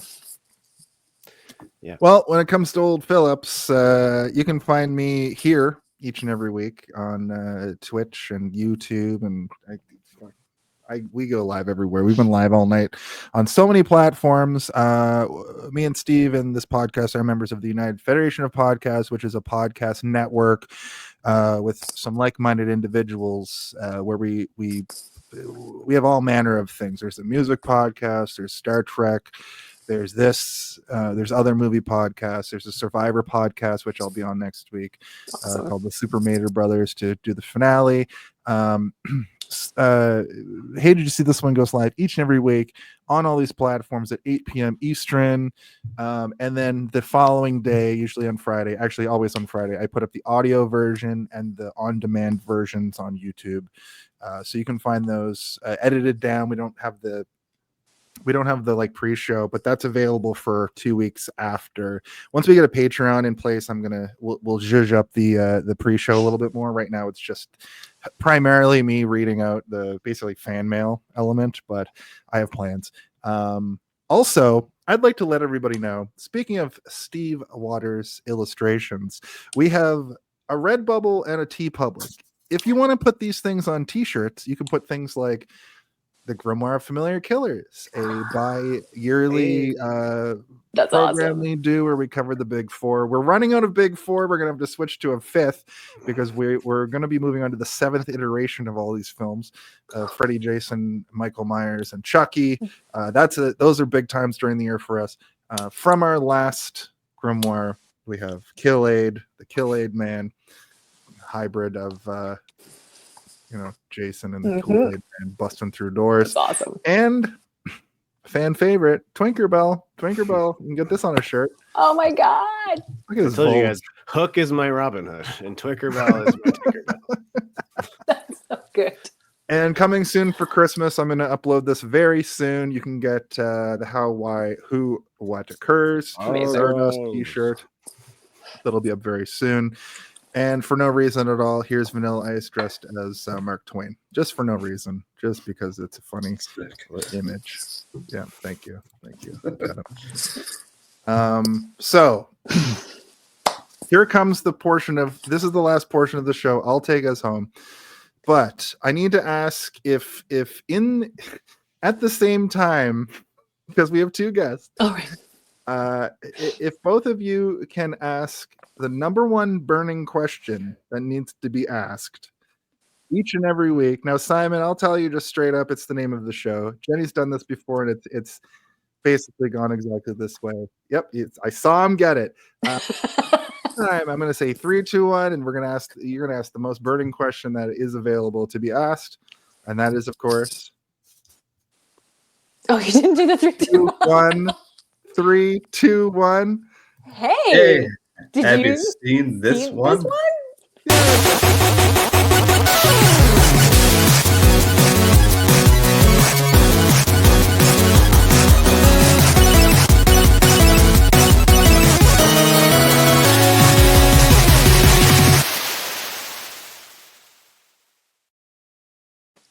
Okay, And we did 3, it. 2, 1. Everybody say something now.